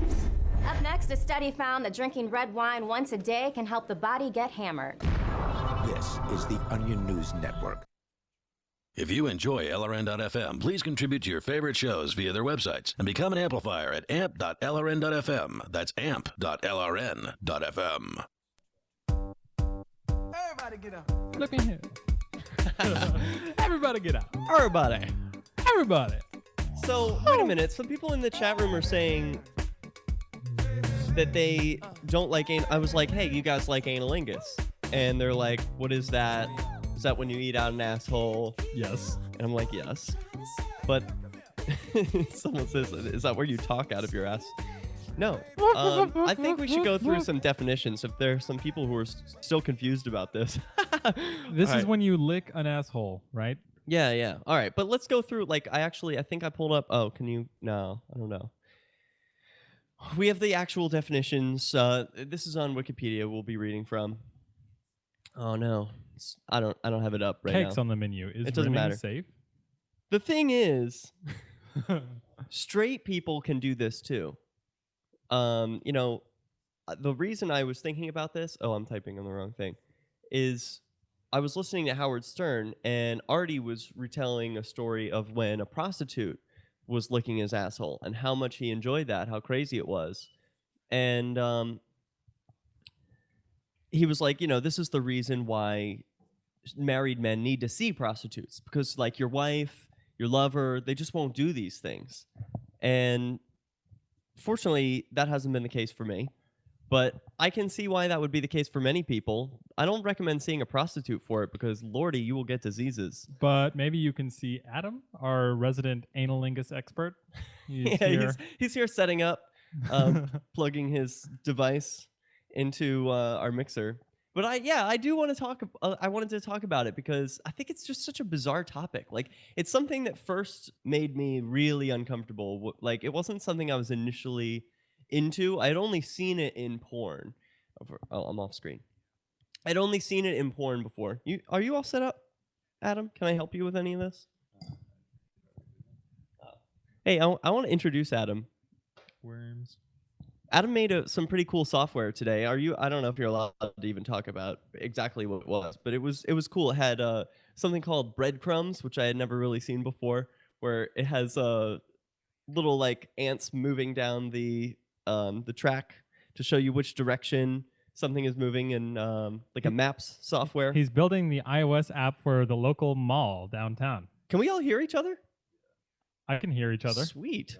All right, great. Yeah, I'm Adam, hearing everyone. speak into this mic. Hey, thanks for you guys share that mic. Here, I'm gonna cross through you. Whoop, and you do. Thanks. So I don't know. I don't remember my first time experiencing analingus. I think I was the receiver definitely first. It's going. You're eating the microphone. You need like to get it's a right cock. up in the mic. Oh yeah. Eat it like it's a cock. So who here enjoys analingus? I do. It's okay. You just say it's okay? Do you give or receive? Right. I just generally don't answer that question. Okay. Yeah. Well, I've done both. I would say that I honestly prefer to give. Yeah. Like, I think it's uncomfortable receiving. The first thoughts in my mind are always like, when's the last time I took a shit? Mm-hmm. Oh my God. Like, does this person... Are they even only 2 minutes ago. That's so dangerous, though. I mean, it's like... Flavor, yeah. Yeah, it's...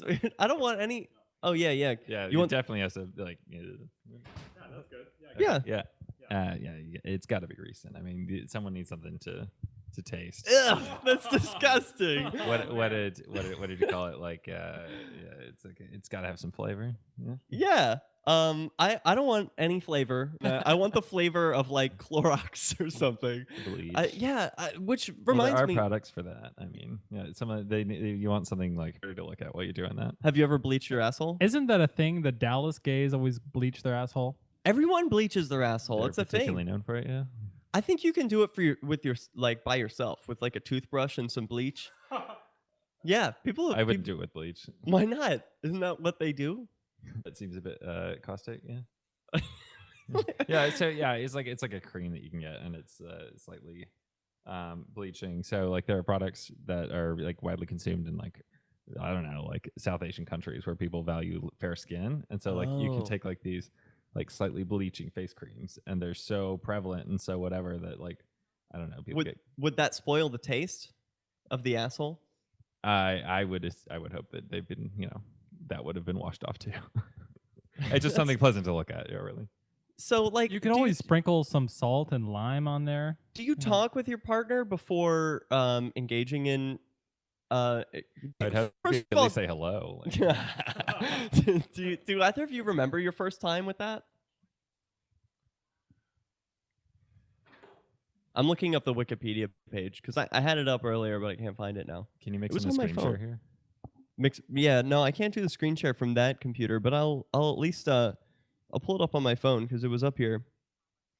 And the Wikipedia page actually had a pretty raunchy like porn photo. It looked like. Well, anyway, I think it's uncomfortable when someone starts going down on my ass because I'm like, we should be talking about this beforehand.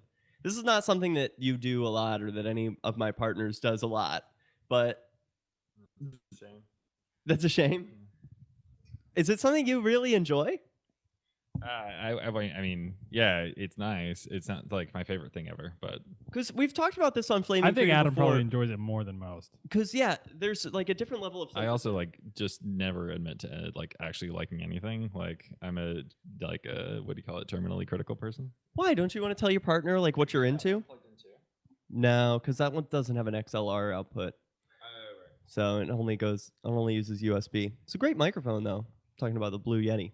Hey, I got a new microphone. Speaking of microphones today, this is the first time I'm using this one. Michael Dean recommended it. If you're into microphones or audio gear, creamyradioaudio.com. It sounds creamy. Yeah, it is creamy. I've got the compression way up on it. And it is the Audio-Technica 2100 USB. It's like $50. High quality sounding mic. You get like almost studio quality from this. And we're like in a bedroom.